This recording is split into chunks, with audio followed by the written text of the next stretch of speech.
Shalom, shalom mes frères et sœurs bien-aimés. Donc voilà, nous sommes aujourd'hui le 22 mars 2022, donc mardi.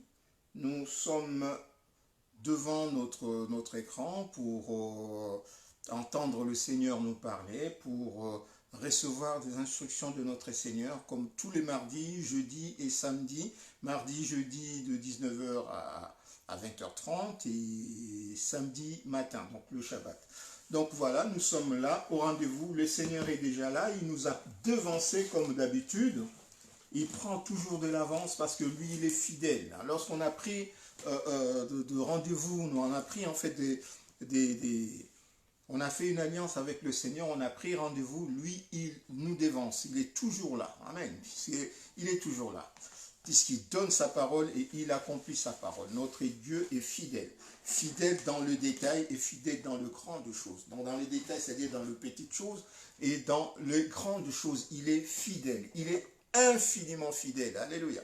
Donc nous ne pouvons que aimer et adorer avoir en fait un Dieu pareil.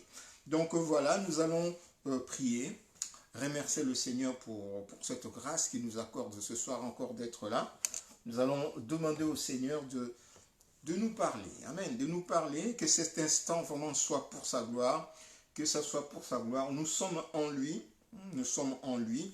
C'est pourquoi nous allons voir tout à l'heure Katinayo. Nous sommes en lui. Nous allons écouter Katinayo tout à l'heure. Nous sommes en lui. Donc que le Seigneur Dieu Tout-Puissant puisse, dans sa grâce, nous bénir. Puisque nous sommes en lui, il va manger, il veut manger. Il veut souper avec nous, il veut manger avec nous. C'est des instants bénis, c'est des instants bénis. Tout à l'heure, j'étais en train de suivre mes bien-aimés, mon pasteur Christian, mais je ne pouvais pas aller jusqu'au bout, je vais le suivre en différé, parce que c'est des instants bénis lorsque nous sommes là, en train d'écouter la parole de Dieu, en train de suivre les instructions du Seigneur. Nous sommes bénis. C'est des instants comme une mère en train de téter son enfant. C'est tout l'amour qu'il donne, en fait, qu'elle donne pour que son enfant soit nourri. Amen. Il y a des mamans qui jamais n'ont allaité tous leurs enfants avec le biberon, mais elles ont allaité leurs enfants avec du lait maternel, le sein. Donc, en donnant le meilleur d'elles-mêmes, elles ont donné. Et le Seigneur, c'est pareil avec le Seigneur. Notre Seigneur Dieu Tout-Puissant, il nous nourrit de sa parole. Amen. Puisque sa parole contient la vie, et cette vie, c'est celle dont nous rêvons. C'est celle de tout homme au plus profond de son âme rêve, la vie éternelle. Une vie parfaite, une vie complète, une vie, voilà, dans la plénitude. Voilà, merci Adonai Yeshua. Merci pour la grâce que tu nous fais, Père de gloire et puissance, d'être là encore ce soir. Seigneur, beaucoup de nos frères et sœurs, ils avaient aimé, Père de gloire, être là ce soir. Mais ils n'ont pas pu, Papa, parce qu'ils sont rentrés dans leur repos. Tu nous as fait grâce d'être là, Papa. C'est le vivant qui t'adore. Nous sommes là, nous sommes encore vivants. Tu nous as gardés en vie afin que nous puissions t'adorer, afin que nous puissions manifester encore ta gloire. Bientôt tu reviens, Papa. Tu cherches, Père de gloire, des adorateurs. Tu cherches, Père de gloire, deux adorateurs, ceux qui t'adorent en esprit et en vérité. C'est pourquoi tu nous as gardés encore en vie dans le ministère que tu nous as confié pour que nous puissions parler de toi, pour que nous puissions arracher du monde de ténèbres, Père de gloire, ces âmes qui t'appartiennent, que le diable est en train, Père de gloire, de puissance, de séduire et de garder, Père de gloire, dans son camp, injustement, Papa.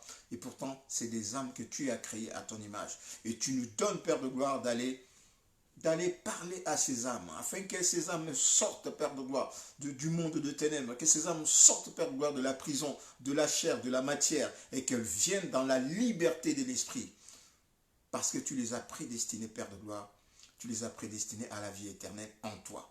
C'est pourquoi, Papa, nous sommes là ce soir pour recevoir de toi tes instructions. Ceux qui vont suivre en différé, ceux qui vont suivre en direct, ceux qui vont suivre, Père de gloire, quel que soit le temps qu'ils vont tomber sur ces lives, Père de gloire, que toi, tu puisses les toucher. Tu es fidèle, Papa. Et je sais que tu toucheras, Papa, parce que c'est ta parole. Seigneur, écarte tout ce qui n'est pas de toi, Père de gloire. Écarte tout ce qui n'est pas de toi. Tout ce qui ne confesse pas ton nom, Père. Tu écartes, Père de gloire. Afin que la parole qui sortira de la bouche de ton serviteur soit vraiment ta parole. Écarte tout sujet de distraction. Écarte tout sujet de discussion inutile. Écarte, Père de gloire, que cette eau limpide, Père de gloire, qui sortira, Père de gloire, de la source de ton serviteur que tu as préparé ce soir de nous porter la parole, soit pure, limpide, Père de gloire, et qu'elle puisse apporter, que cette parole puisse apporter à toute personne qui va la suivre les nutriments nécessaires pour sa croissance spirituelle. Au nom de Yeshua. Seigneur, nous posons maintenant l'œuvre de ta croix.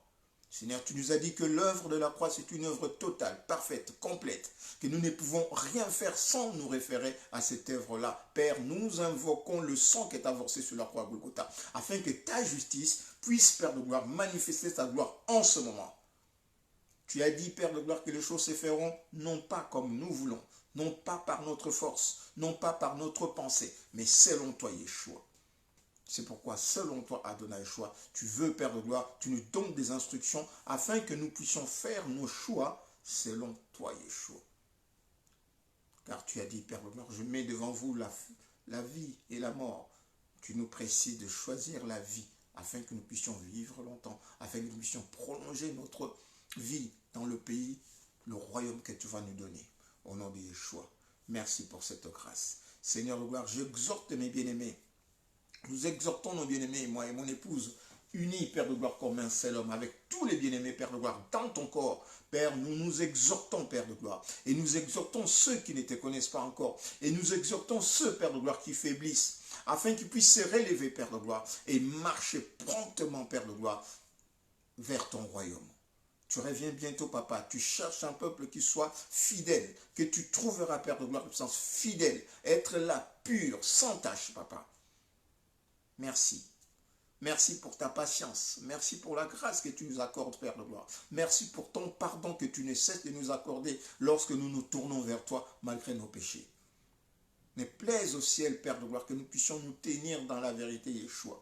Que nous puissions nous tenir dans la vérité jusqu'à ce que nous reviennent. Seigneur, qu'on fasse fi, Père de gloire, de toutes lorsque nous sommes devenus la risée des autres, lorsqu'on nous insulte, lorsqu'on nous injurie, lorsqu'on nous regarde comme de moins que rien, lorsqu'on nous regarde même de moins que rien, alors que nous donnons juste un conseil, alors que nous exhortons juste un peu, Père de gloire. On nous regarde comme des balayeurs de l'humanité, alors que, Seigneur, dans nos cœurs, dans nos vies, Seigneur de gloire, c'est ta grâce. C'est la grâce, une grâce qui surpasse toute intelligence, papa. Une paix qui surpasse toute intelligence. Une richesse non pas visible, mais éternelle, Yeshua. Et nous avons cette paix grâce à toi, Yeshua. Ce moment, Père de gloire, sont bénis. Je laisse, Père de gloire, puissant, mes frères et sœurs entre tes mains. Je laisse mon épouse, nos enfants, et ma famille, ma belle famille, nos frères et sœurs dans cette famille chrétienne, nous laissons entre tes mains. Au nom de Yeshua, conduis-nous, Père de gloire, dans ta grâce. Conduis-nous dans ton amour, Yeshua, afin que ton nom soit glorifié dans le moindre de nos actes, dans nos pensées, dans toutes nos activités, Père. Que ton nom soit glorifié. Que ta grâce vienne, papa. Que ton règne vienne. Que ta grâce se manifeste. Que ta grâce abonde là où nous sommes sur cette terre. Cette terre où nous crions, nous pleurons. Seigneur, que ta grâce abonde selon ta volonté. Au nom de Yeshua, en vertu du sang qui est versé sur la croix Golgotha, nous disons gloire et louange à toi. Shalom. Maman Christine, ma bien-aimée, que le nom de Yeshua soit glorifié. Donc, il y a toujours un choix. Alléluia. Donc, c'est le thème d'aujourd'hui. Il y a toujours un choix. Nous avons toujours un choix à faire. Amen.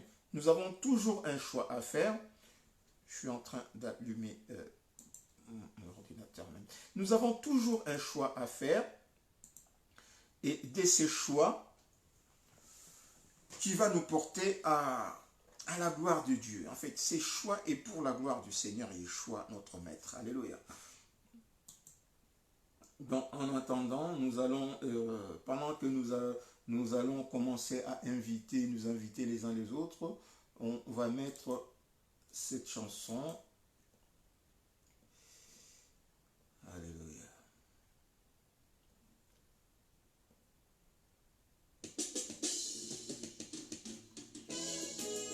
Voilà.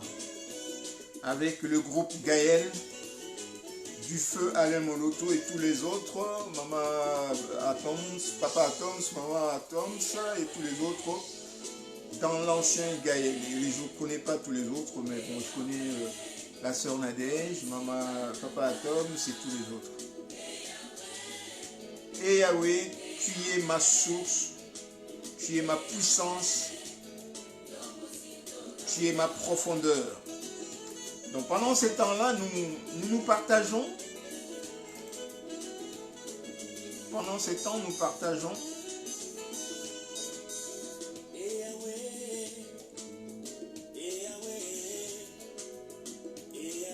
Voilà, pendant ces temps, nous partageons.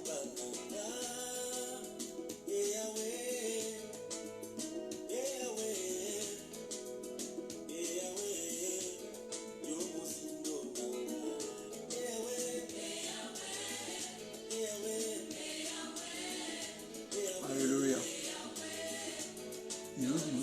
Donc il y a toujours un choix, c'est notre titre.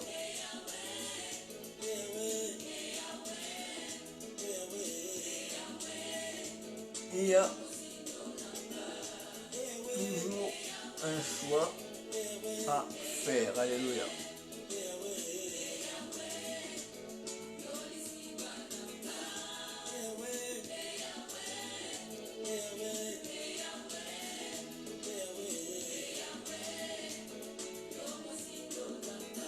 Voilà.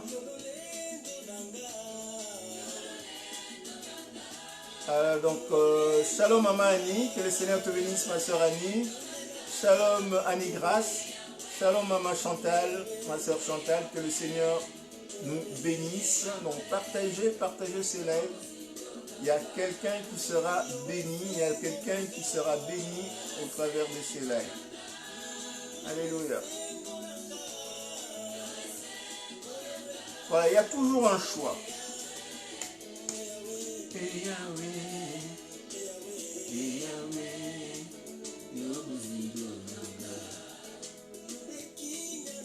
Tu es ma paix, une paix qui surpasse toute intelligence.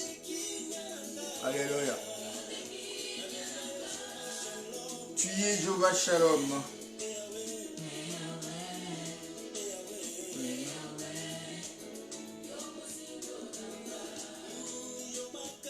Tu es ma force.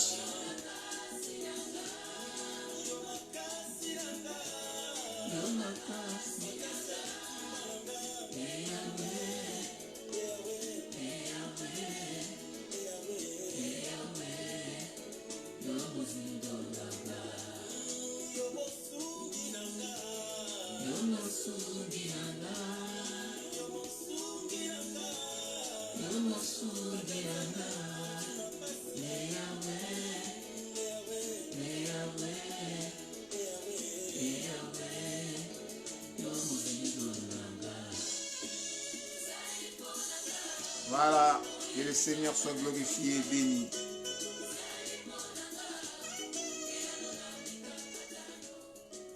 Voilà, c'était le groupe Gaël avec Yahweh. Nous entendons là derrière la voix de notre sœur Nadège, notre maman bien-aimée Nadège. On entend, il y a la voix aussi derrière de notre frère bien-aimé, pasteur Atoms. Donc voilà, c'était le temps Gaël, hein, l'ancien Gaël avec Feu Alain Moloto, et tous les autres bien-aimés qui sont là. Je vois le visage, je connais, mais il y a d'autres noms, je ne connais pas. Amen. Voilà, je ne connais pas le nom de certains, puisqu'on ne le voit pas souvent. Donc nous sommes aujourd'hui le 22 mars 2022. Les fois d'avant, on avait vu en fait la semaine dernière, c'était merveilleux parce que nous avions en fait notre pasteur Wantoner, notre pasteur Ézéchiel Quintala, Wantoner Fadam, Ézéchiel Quintala, ils nous ont vraiment nourris de la bonne parole de Dieu, et c'était sur les thèmes. C'était sur le thème l'importance de la méditation. Hein, l'importance de la méditation. Je vous conseille vraiment de revoir en fait, revoir cela. C'est une bénédiction, c'est un pain béni. Hein, c'est un pain béni. Ils nous ont conduits vraiment dans les profondeurs, dans les... Voilà.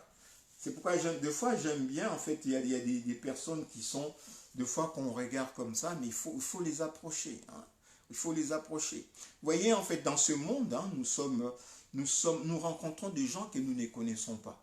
Au départ, nous ne les connaissons pas.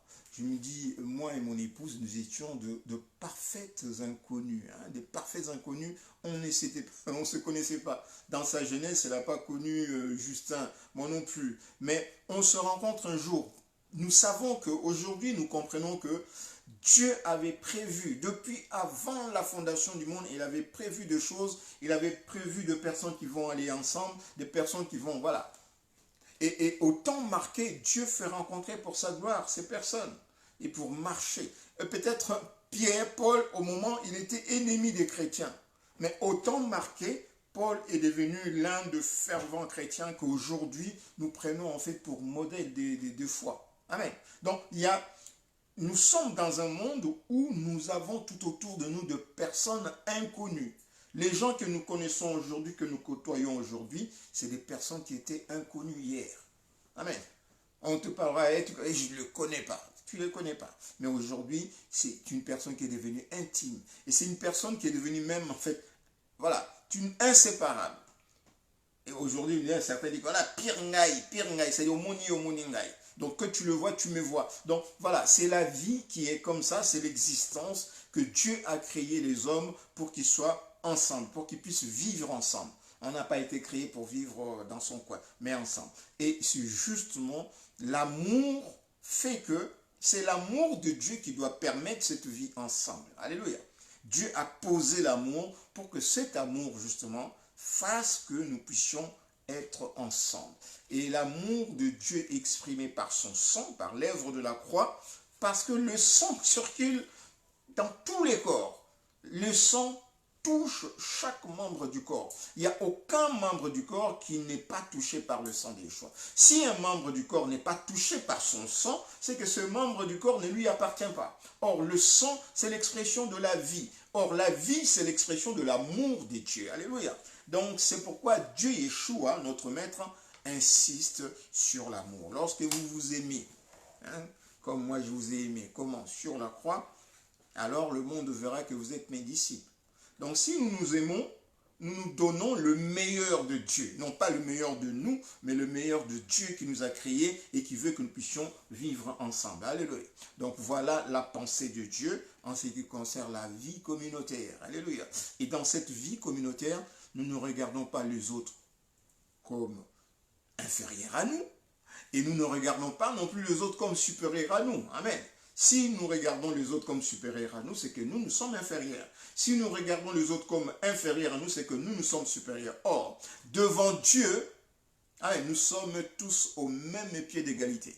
Qu'aujourd'hui on soit bishop, archibishop, qu'on soit simple frère ou docteur ou je ne sais pas qui, devant Dieu, la condition de travail, c'est juste en fait, comme moi je dis, moi je le dis par ma conviction, j'ai dit c'est l'opération, c'est le ministère du Saint-Esprit agissant dans ses serviteurs. Alléluia. Donc dans ses serviteurs, hommes et femmes, serviteurs, servantes, c'est le ministère du Saint-Esprit qui agit. Or le ministère du Saint-Esprit dans une personne ne regarde pas les capacités de cette personne, ne regarde pas ce que la personne avait fait des études, ne regarde pas ce que la personne a comme diplôme, mais la capacité du Saint-Esprit regarde d'abord elle-même et c'est que Dieu avait prévu dans le plan pour la personne. Alléluia. C'est que Dieu avait prévu. C'est pas les Seigneurs disent que là, ça ne se passe pas selon votre intelligence. Donc vous pouvez avoir des diplômes. Dieu s'en fout complètement de vos diplômes. Ces diplômes, c'est dans vos capacités, dans nos capacités charnelles. Ce n'est pas par l'intelligence, ce n'est pas par la force. Amen. Mais c'est par son esprit. Donc les choses se passent par son esprit. Or, si les choses se passent par son esprit, donc c'est une grâce pour nous. Nous n'avons qu'à obéir, nous n'avons qu'à appliquer, nous n'avons pas qu'à obéir. Voilà, nous n'avons qu'à obéir. C'est pourquoi, donc, si nous n'avons qu'à obéir, donc notre vie chrétienne ne doit être faite que d'obéissance. Amen. S'il s'agit d'obéir, s'il s'agit d'obéir, si notre vie, notre marche dans le Seigneur est une question d'obéissance, donc pour réussir cette marche, notre vie chrétienne n'est faite que d'obéissance. Aujourd'hui, j'obéis, demain, j'obéis. Et jusqu'à la fin. Ce n'est fait que d'obéissance. Et le diable, justement, il vient, il fait tout pour que nous ne puissions plus obéir. C'est pourquoi le Seigneur dit que voilà, l'obéissance est plus que le sacrifice. Alléluia. Donc, voilà notre sujet d'aujourd'hui, on va dire thème d'aujourd'hui, c'est que c'est le choix, en fait. C'est le choix. Et il y a toujours un choix. Alléluia. Et pour l'exemple d'aujourd'hui, nous allons voir un choix pour incapacité. Hein? On va dire, voilà, moi j'ai choisi ça parce que je me sens incapable de faire ça et j'ai choisi ça. Amen. Donc on va voir un exemple de choix par incapacité. Demain on verra un exemple de choix par un autre choix, un autre point, un autre sujet qui va nous conduire encore, qui va conduire l'homme à faire un choix. Hein? Aujourd'hui on va voir un choix par incapacité. On va voir l'exemple de Abraham et Sarah. Amen. On va lire un peu ça. On le lit souvent. Hein. C'est que dans la Bible, ce que nous lisons, ce que nous méditons, c'est une répétition. C'est des choses qu'on avait vues sous un autre angle et aujourd'hui, on va le voir dans un autre angle aussi. Il y a un autre pasteur, un autre serviteur de Dieu va prêcher le même sujet sur un autre aspect ou pour illustrer quelque chose d'autre. Amen. Pour illustrer quelque chose d'autre. Il y a quelqu'un, par exemple, on a vu le deux serviteurs de Dieu qui nous ont conduits la semaine dernière, le pasteur Wantoner et Ézéchiel. Vous voyez, sur un même sujet, chacun a exploité à sa manière, mais les deux sujets, les deux exploitations, les deux dictions étaient complémentaires. Alléluia. Même ce que nous avons dit après, samedi, tu vois, le 3 était complémentaire. Et lorsque nous écoutons le 3, nous avons une idée parfaite de ce que Dieu voulait nous dire au travers de ces thèmes. Hein, l'importance de la méditation. Alléluia. Et ces sujets d'aujourd'hui fait suite en fait à ce que nous avions vu hier. Donc j'ai essayé d'escamoter un peu les noms pour que je puisse ne pas être distrait. Hein. Donc excusez-moi si je ne salue pas, je saluerai à la fin. Hein, mais je dis toutefois, en fait, shalom à tout le monde, shalom à toute ma famille. Je ne voudrais pas être distrait par rapport au texte. Alléluia. Donc, le sujet que nous allons voir aujourd'hui, les thèmes que nous voyons aujourd'hui, c'est un thème qui est complémentaire à ce que nous avons vu la dernière fois. Parce que s'il faut méditer la parole de Dieu, c'est pour que le Seigneur nous éclaire. Amen. Pour qu'il nous éclaire, afin que nous ayons suffisamment d'intelligence, afin de faire le bon choix. Amen. Nous méditons la parole de Dieu pour que nous ayons suffisamment d'intelligence de la part du Seigneur, suffisamment d'instruction de la part du Seigneur, pour que nous puissions faire le bon choix. Parce qu'il y a un choix à faire. Il y a toujours un choix à faire. Même lorsque nous pensons qu'il n'y a pas de choix, il y a toujours un choix à faire. Alléluia. Il y a toujours un choix à faire. C'est simplement, c'est qu'il faudrait que nous puissions avoir en fait une vue globale de la situation où nous sommes. Il faut que nous puissions avoir une vue globale du problème qui est devant nous. Amen. De la situation que nous traversons, de la tentation qui est devant nous, pour que nous puissions faire le bon choix. Shalom, mon pasteur John, que le Seigneur te bénisse. Donc là, je vois une photo que je connais. Je bénis le Seigneur, je salue le Seigneur. Par contre, l'autre photo en noir et blanc, je ne vois pas qui c'est. Je ne sais pas dire qui c'est. Donc, shalom à tout le monde. Alléluia. Donc, il y a toujours un choix. Et aujourd'hui, on va voir un choix, quelqu'un ou de gens qui vont faire un choix, surtout un couple qui vont faire un choix pour incapacité. Alléluia. Donc, il se trouve incapable de faire quelque chose. Hein, il se trouve incapable de faire quelque chose et il choisit de faire autre chose. Amen. Ils se trouvent incapables de faire quelque chose que Dieu leur promet. Ah, Yeshua. Des fois, c'est difficile. Hein. C'est vrai que nous sommes des hommes et nous sommes attachés à la matière, à la chair. Et qui fait que la chair a des désirs contraires à l'esprit. Donc, qui fait que la chair nous pousse à désobéir. Amen. Mais on va comprendre vraiment qu'il y a des moments où nous désobéissons vraiment bêtement. En fait, bêtement, entre guillemets, je dis bêtement, entre guillemets, c'est simplement que, on va dire que la chair, elle est bête. Voilà. La chair, elle est bête. Des fois, elle nous fait désobéir bêtement. Elle nous fait rentrer dans des réflexions vraiment, des fois, enfantines, qui fait qu'à un moment, on se retrouve, on désobéit, et après, on se rend compte que voilà, ah, mais où est-ce que j'avais ma tête? Amen. Ah ouais. Donc, on va voir l'exemple de Abraham et Sarah, qui ont fait un choix pour incapacité. Amen. Ils étaient incapables, ils se sentaient incapables. Merci, papa. Merci pour la grâce que tu nous fais, Père. Permets-nous de comprendre ces choses, papa.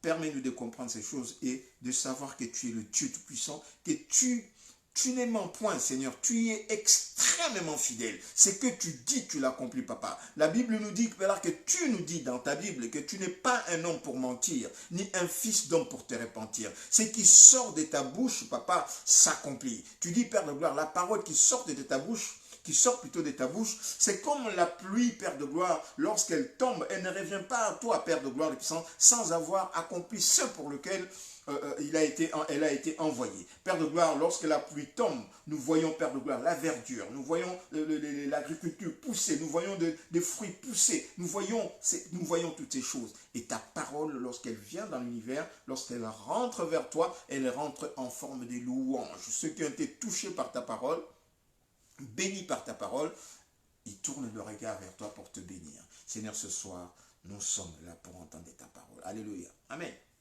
Donc voilà, nous allons lire sans tarder. Nous allons commencer par Genèse 17 à partir du verset 15. Genèse 17 à partir du verset 15. Nous allons lire Genèse 17 à partir du verset 15, de 15 à 19. Puis 18 de 9 à 15. Alléluia. Puis 18 de 9 à 15.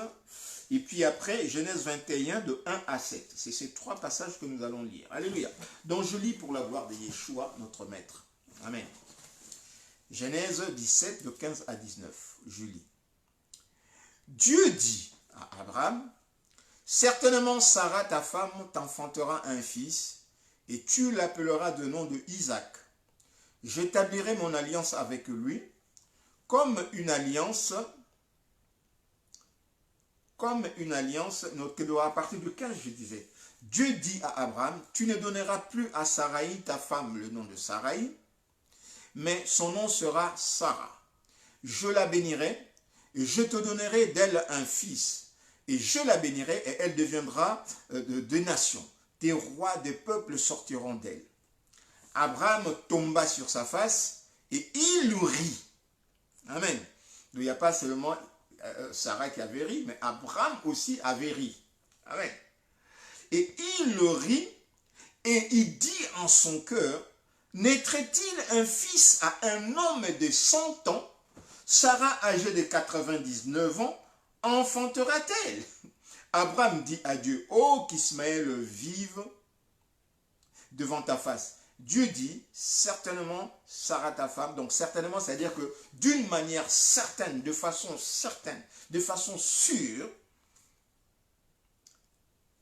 Sarah ta femme t'enfantera un fils et tu l'appelleras du nom d'Isaac. J'établirai mon alliance avec lui, donc cet enfant qui va naître de ta femme, comme une alliance perpétuelle pour sa postérité après lui. Après, il dit, ce qui concerne Ismaël. Donc, nous, on n'a pas besoin d'entendre Ismaël, on s'arrête sur 19. Voilà. Donc, le Seigneur dit à Abraham, puisque le Seigneur, en faisant sortir Abraham d'Ur en Chaldée, il y a déjà un plan qu'il a mis en route, le plan de rachat. Et au bout du plan de rachat, au bout du travail que Israël va faire pour le plan de rachat, il y a Yeshua qui va naître. Donc Israël va produire Yeshua. Amen. Le salut viendra des Juifs. Alléluia. Donc le Seigneur promet, il dit à Abraham, promesse de l'Éternel, il dit, tu ne donneras plus à Sarah qui est stérile en ce moment-là, tu ne lui donneras plus le nom de Sarai, mais tu lui donneras le nom de Sarah. Pourquoi? Parce qu'elle sera mère d'une multitude. Amen. Et tout d'elle, je la bénirai et je te donnerai d'elle un fils. Donc, je la bénirai et elle deviendra de nations. Amen. Des rois, de peuples sortiront d'elle. Sarah que tu vois là, qui est stérile. Sarah que tu vois là, qui n'enfante pas. De peuples sortiront d'elle. Amen. De rois et des peuples, de sacrificateurs que nous sommes aujourd'hui, nous sommes sortis de Sarah et d'Abraham. Alléluia. Donc le Seigneur dit à Abraham que voilà, ta femme que tu vois là, tu lui donneras plus le nom de Sarai, mais tu lui donneras le nom de Sarah, mère d'une multitude. Alléluia, mère des nations nombreuses.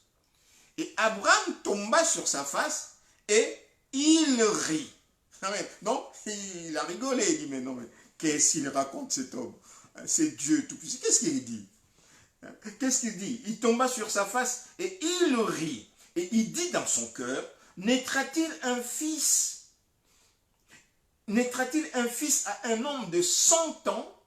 Et Sarah, âgée de 90 ans plutôt, enfantera-t-elle? Donc, il regardait, Abraham regardait en fait son âge, le corps qui avait déjà atteint un certain âge, il regardait son incapacité, il regardait et il s'est dit, mais est-ce qu'un homme de 100 ans que je suis là, avec ces corps-là, rien ne fonctionne, est-ce que j'aurai un enfant? Et ma femme, âgée de 90 ans, 90 ans, est-ce qu'elle va encore avoir un enfant? Ces corps qui est fané, ces corps qui n'a plus rien, ces corps, voilà, ces corps qui est monoposé, on est monoposé à 50 ans, à peu près 50 ans, on va dire 50 ans, hein? On est 50 ans. Donc 40 ans plus monoposé. Et ces corps-là, puisque nous avons vu aussi que Sarah, après, Sarah aussi a ri. Amen. Et Abraham, il dit, mais non, c'est pas possible. Donc, pour incapacité, donc, Abraham se sent incapable de faire quelque chose. Mais en fait, c'est que, on va d'abord lire, on va continuer à lire Ésaïe. Donc, on lit maintenant, en fait, deuxième passage. Là, on voit, c'est Abraham qui est saisi par son incapacité et Abraham rit. Donc, il rigole. Il pense que c'est impossible à Dieu de faire, en fait, de leur donner un enfant. Et c'est pourquoi, en fait, lorsque nous lirons plus loin, nous verrons qu'il parle, en fait, d'Ismaël. Au verset, par exemple, 18, il dit, Abraham dit à Dieu, oh, qu'Ismaël vive devant ta face. Donc, il dit, puisque lui, il sent qu'il est incapable, donc il demande à Ismaël, il demande à Dieu de bénir Ismaël. Amen. Et nous voyons dans le verset 18, chapitre 18, à partir du verset 9, alors ils lui dirent, en fait, là, c'est les anges, les seigneurs qui viennent avec 2 anges, qui vient visiter le Seigneur. Il y a 2 anges qui cheminaient vers Sodome et Gomorrhe, et le Seigneur, lui, qui parlait avec Abraham et Sarah. Et ils dirent, où est Sarah, ta femme? Il répondit, elle est là dans la tente. L'un d'eux, donc le Seigneur, dit, je reviendrai vers toi. L'un d'eux, ce n'est pas le 3 qui parle. C'est l'un d'eux qui est le Seigneur, était accompagné avec 2 anges. L'un d'eux dit, je reviendrai vers toi à cette même époque l'année prochaine. Et voici Sarah, ta femme, aura un fils. Sarah écoutait à l'entrée de la tente qui était derrière lui. Abraham et Sarah étaient vieux, avancés en âge, et Sarah ne pouvait plus espérer avoir 2 enfants. Elle rit en elle-même en disant, maintenant que je suis vieille, aurais-je encore des désirs? Mon Seigneur aussi est vieux. L'Éternel dit à Abraham, pourquoi donc Sarah a-t-elle ri en disant, est-ce vraiment que j'aurai un enfant, moi qui suis vieille? Y a-t-il rien qui soit étonnant de la part de l'Éternel? Au temps fixé, je reviendrai vers toi à cette même époque et Sarah aura un fils. Sarah mentit en disant, je n'ai pas ri. Quand les seigneurs, comme quoi les seigneurs ne voient pas. Je n'ai pas ri, car elle eut peur, mais il dit au contraire, tu as ri. Le Seigneur lui dit maintenant, si tu as ri. Abraham aussi avait ri. Amen. Abraham aussi avait ri. Et maintenant, nous allons dans Genèse 21. Dans Genèse 21, on va lire après. Genèse 21, de 1 à 7, on va le lire après. Maintenant, nous voyons en fait ces deux personnes, Abraham et sa femme Sarah, qui, devant une situation, ils se tournent vers le Seigneur et le Seigneur leur donne une promesse.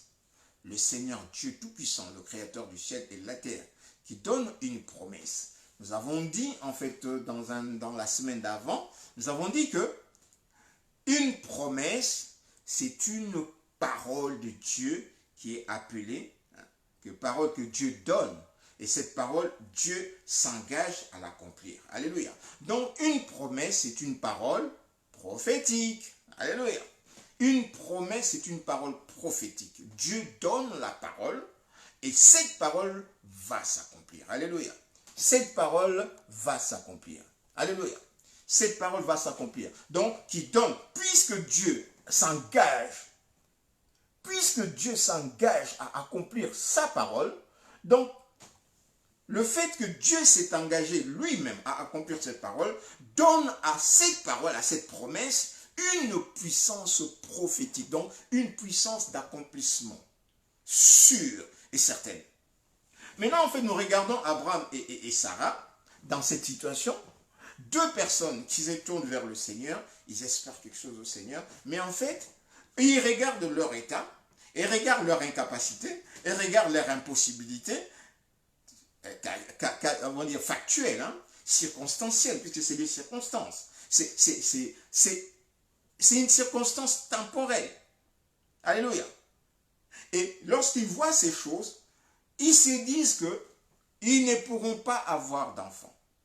Alléluia. Alors que Dieu Tout-Puissant, le Seigneur, qui donne la promesse, c'est lui qui donne la promesse et le Tout-Puissant. Mais comment est-ce, en plus, cette promesse qu'il donne, c'est qui va accomplir la promesse? C'est Abraham ou Sarah? Mais non, c'est Dieu qui va accomplir la promesse. Comment est-ce que Dieu, c'est lui qui va accomplir la promesse? Et Dieu a la capacité d'accomplir sa promesse, d'accomplir la parole qui sort de sa bouche. Mais comment est-ce que nous, hommes, nous regardons, nous, au lieu de regarder à la puissance de Dieu qui va accomplir sa promesse? Regarde.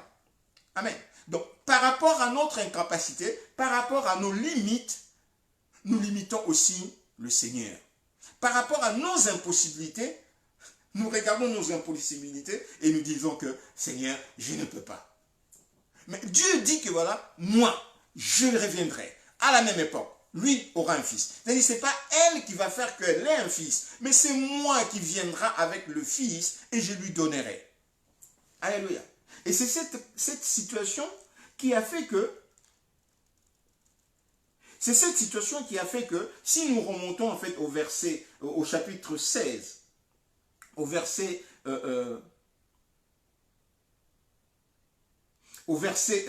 1 à 6, nous voyons que c'est justement cette considération qui avait fait que, devant en fait, puisque le Seigneur avait promis à Abraham depuis, et là c'est juste en fait la confirmation. Alléluia. Et nous verrons que c'est cette situation qui avait fait que Sarah a pris en fait sa servante et donne à son mari pour que la servante puisse donner un enfant à son mari. On va le lire dans Genèse 16, de 1 à 6. Sarah, femme d'Abraham, ne lui avait point donné d'enfant. Elle avait une servante égyptienne, Agar, et Sarai dit à Abraham, voici l'Éternel m'a rendu stérile, viens, je te prie, vers ma servante, peut-être aurais-je par elle des enfants. Amen. Peut-être aurais-je par elle des enfants. Abraham écouta la voix de Sarai.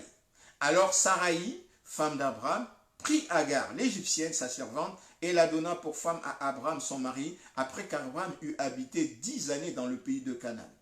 Il alla vers elle, elle devint enceinte, et quand elle vit enceinte, elle regarda sa maîtresse avec mépris. Amen. Donc, c'est cette situation justement, cette incapacité qui avait fait que Sarah donne en fait à son mari, sa servante, afin que sa servante puisse donner un enfant à son mari. Sa servante, en fait, son esclave. Amen. Parce que l'enfant de l'esclave était l'enfant de la maîtresse. Amen. Et Abraham aussi, au regard de cette incapacité lui-même et de sa femme, il a accepté cette condition. Donc en fait, Sarah a fait un choix pour incapacité. Et Abraham aussi a fait ses choix pour incapacité, pour limite. Parce qu'il, voilà, pour remplir, comment dire, il était limité. Maintenant, pour remplir sa limite, pour se libérer de ses limites, ben, il fait un choix qui est en dehors de la volonté de Dieu. Amen.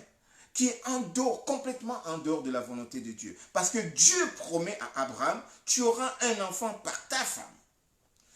Je vais te donner une descendance par ta femme, pas ailleurs, pas par une autre personne. Amen.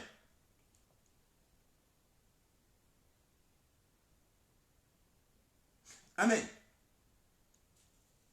Et au lieu maintenant de se tourner vers le Seigneur, connaître la puissance du Seigneur, non, il s'est tourné, c'est-à-dire il fait ce choix parce qu'il se sentait limité, parce qu'il se sentait incapable, parce qu'il se sentait voilà, incapable, impossible, voilà, tout était pour lui, c'était impossible que Sarah puisse avoir un enfant, c'était impossible que lui puisse avoir un enfant. Et c'est là où maintenant tu te tournes vers la personne qui te donne la promesse. Mais Abraham avait ri, Abraham avait trouvé que voilà, ben, écoute, non, je ne peux pas avoir d'enfant, Sarah non plus, je ne peux pas avoir d'enfant. Maintenant, il s'est dit, voilà, va vers ma servante. Il dit, va vers ma servante, peut-être. C'est-à-dire que là, maintenant, Sarah, lorsqu'elle dit à son mari d'aller vers sa servante, peut-être, parce que maintenant, si elle ne peut pas, peut-être que son mari non plus ne peut plus, puisque vu l'âge. Mais qu'il aille quand même. Qu'il aille quand même, peut-être qu'il aura un enfant. Et si elle n'avait pas eu l'enfant non plus de la servante, il dit que voilà, ben écoute, Dieu n'a pas voulu voilà, qu'ils aient un enfant, non, ils étaient incapables. Donc en fait, ils sont restés dans ces limites. Ils sont restés dans ces limites. Et c'est ce qui nous arrive aussi. Amen. C'est ce qui nous arrive aussi dans nos choix. Beaucoup d'entre nous, nous sommes en train de faire des choix parce que nous ne regardons pas au Seigneur et nous regardons nos limites. Nous regardons les circonstances qui nous entourent. Amen. Nous regardons notre incapacité. Alléluia. Et nous avons dit dans un enseignement que ces incapacités viennent en fait du péché. C'est les conséquences du péché de l'Éden. Alléluia. C'est l'une des conséquences du péché de l'Éden. L'incapacité d'avoir des enfants, l'incapacité d'enfanter, la stérilité. On avait vu dans un enseignement que l'origine de la stérilité, c'est l'Éden. Amen. C'est le péché de l'Éden. Mais sur la croix, Yeshua a payé de sa vie, a versé son sang, justement pour que nous ayons la vie, pour que nous puissions retrouver et avoir la vie et avoir la capacité de donner la vie. Amen. Avoir la capacité de donner la vie. Lorsque nous prêchons la parole de Dieu, lorsque nous partageons la parole de Dieu, nous partageons la parole de vie et cette parole de vie redonne la vie à nos membres morts. Redonne la vie à ceux du monde à ceux de nos frères qui sont encore dans le monde, mais qui sont membres du corps de Yeshua, qui sont tombés et pour leur résurrection. Lorsqu'ils acceptent, quiconque croit la parole de Dieu, quiconque reçoit la parole de Dieu, la parole de Dieu qu'il reçoit, lui redonne en fait le pouvoir de naître enfant de Dieu dans une nouveauté de vie. Alléluia. Alléluia. Donc voilà maintenant en fait ce qui nous intéresse, c'est de voir que devant une situation, au lieu de regarder le Dieu Tout-Puissant qui a donné une promesse, au lieu de regarder au Dieu Tout-Puissant qui a créé la femme et qui a doté à la femme en fait la capacité d'enfanter et qui a dit depuis le commencement, soyez féconds. Amen. Soyez féconds, multipliez. La multiplication, c'est la capacité de la femme d'enfanter. Alléluia.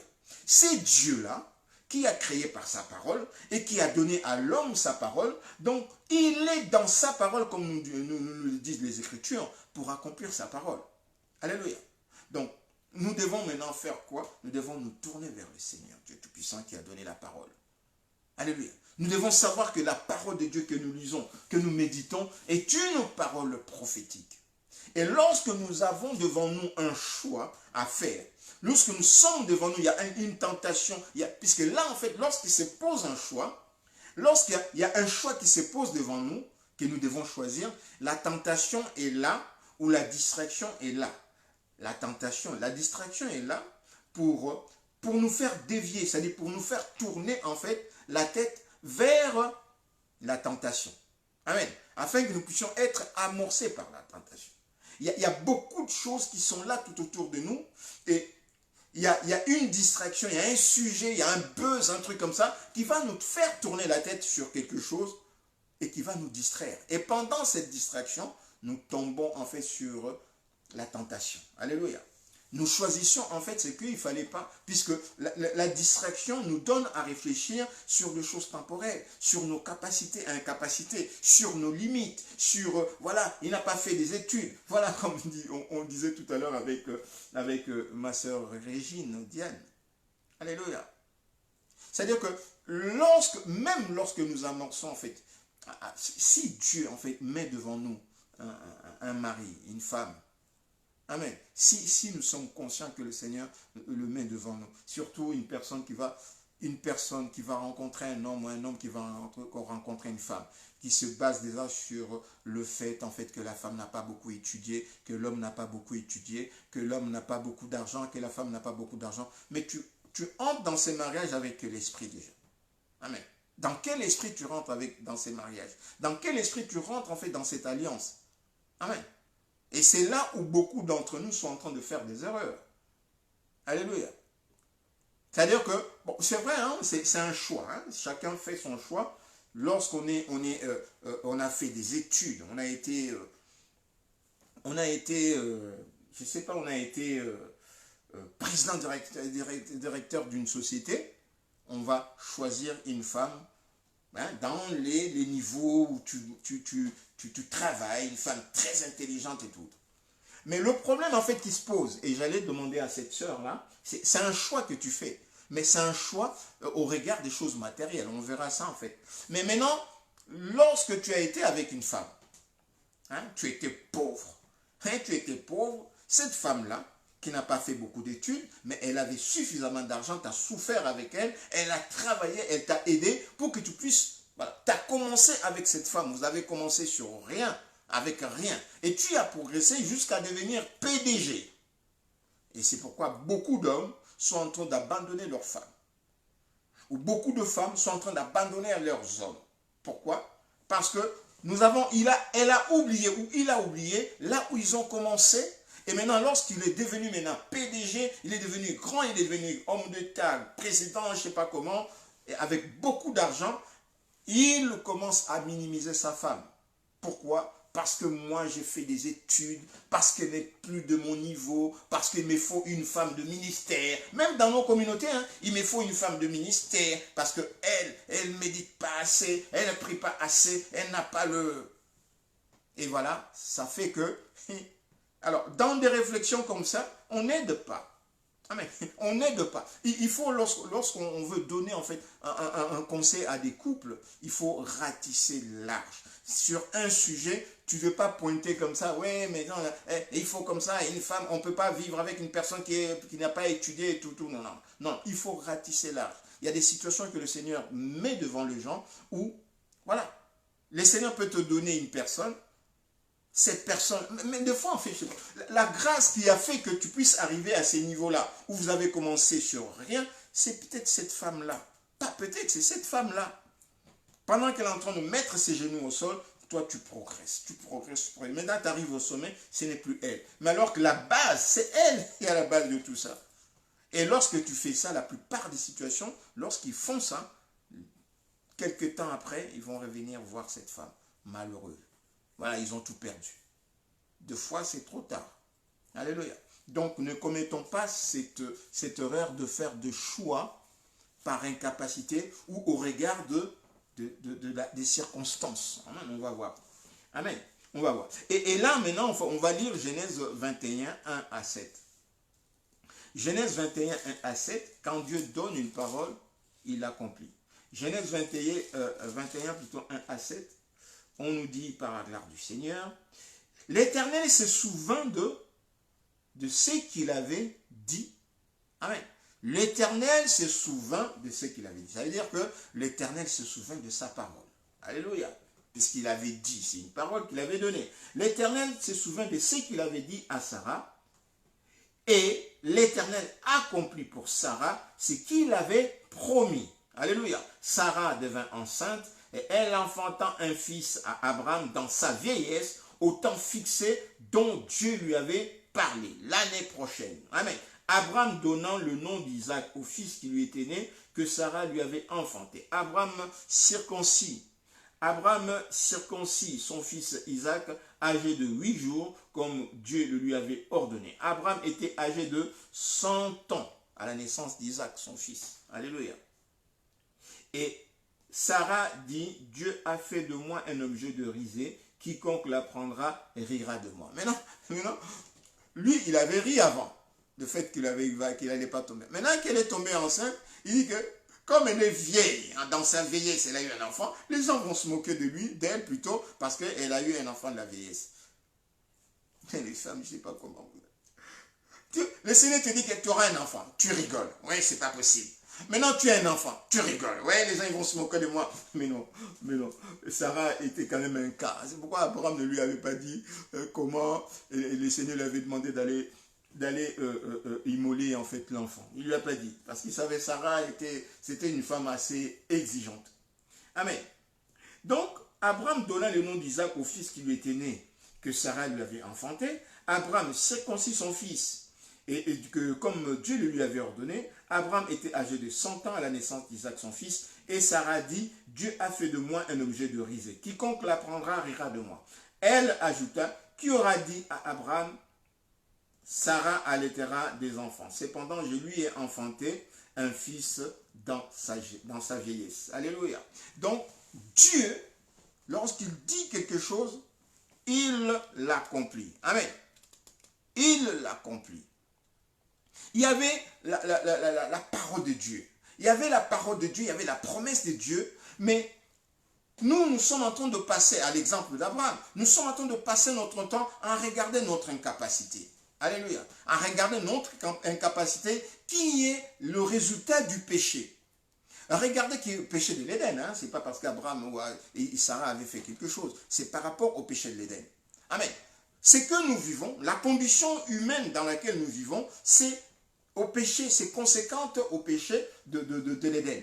Maintenant, l'œuvre de la croix, elle est là. Au lieu de regarder l'œuvre de la croix, au lieu de regarder la puissance de Dieu, au lieu de regarder la gloire que le Seigneur nous accorde, au lieu de regarder le privilège que le Seigneur nous donne d'être ses enfants et de vivre avec les promesses, voici les miracles qui accompagneront ceux qui auront cru. Voici, comme nous l'avons vu dans la méditation, le bénéfice de la méditation, on avait vu Jérémie 15, 1, 21.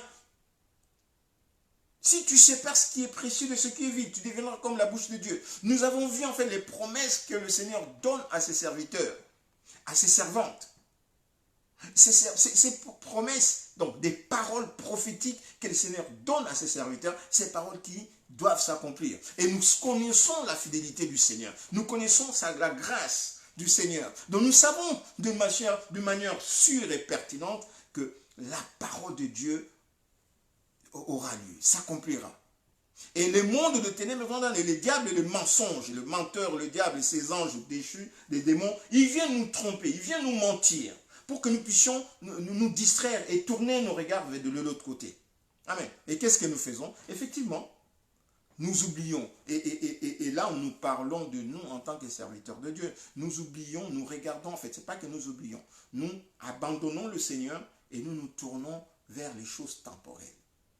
Pourquoi? Parce que justement, nous sommes inquiets. Notre incapacité nous inquiète. Notre âge, notre vieillesse nous inquiète. Et comme ces choses nous inquiètent, nous disons quoi? Eh bien, écoute, je vais aller voir dans le monde. Et ce monde, c'est une satisfaction charnelle, temporelle. C'est une satisfaction de la chair. Et qui nous conduira où? Nous voyons en fait l'exemple d'Abraham.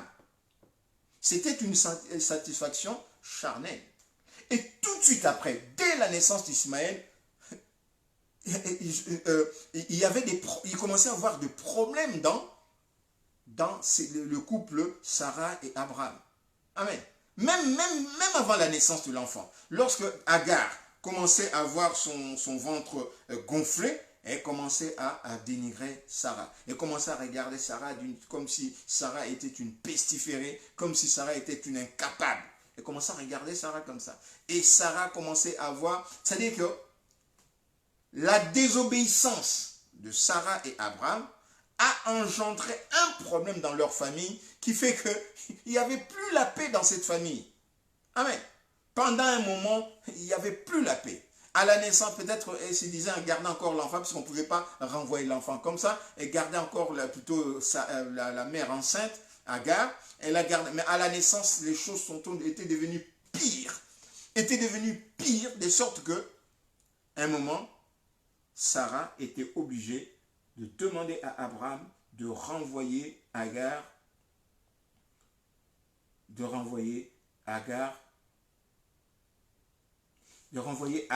et son enfant. Alléluia.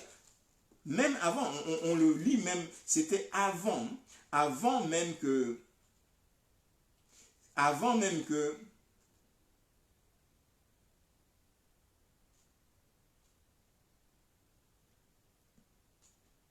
Abraham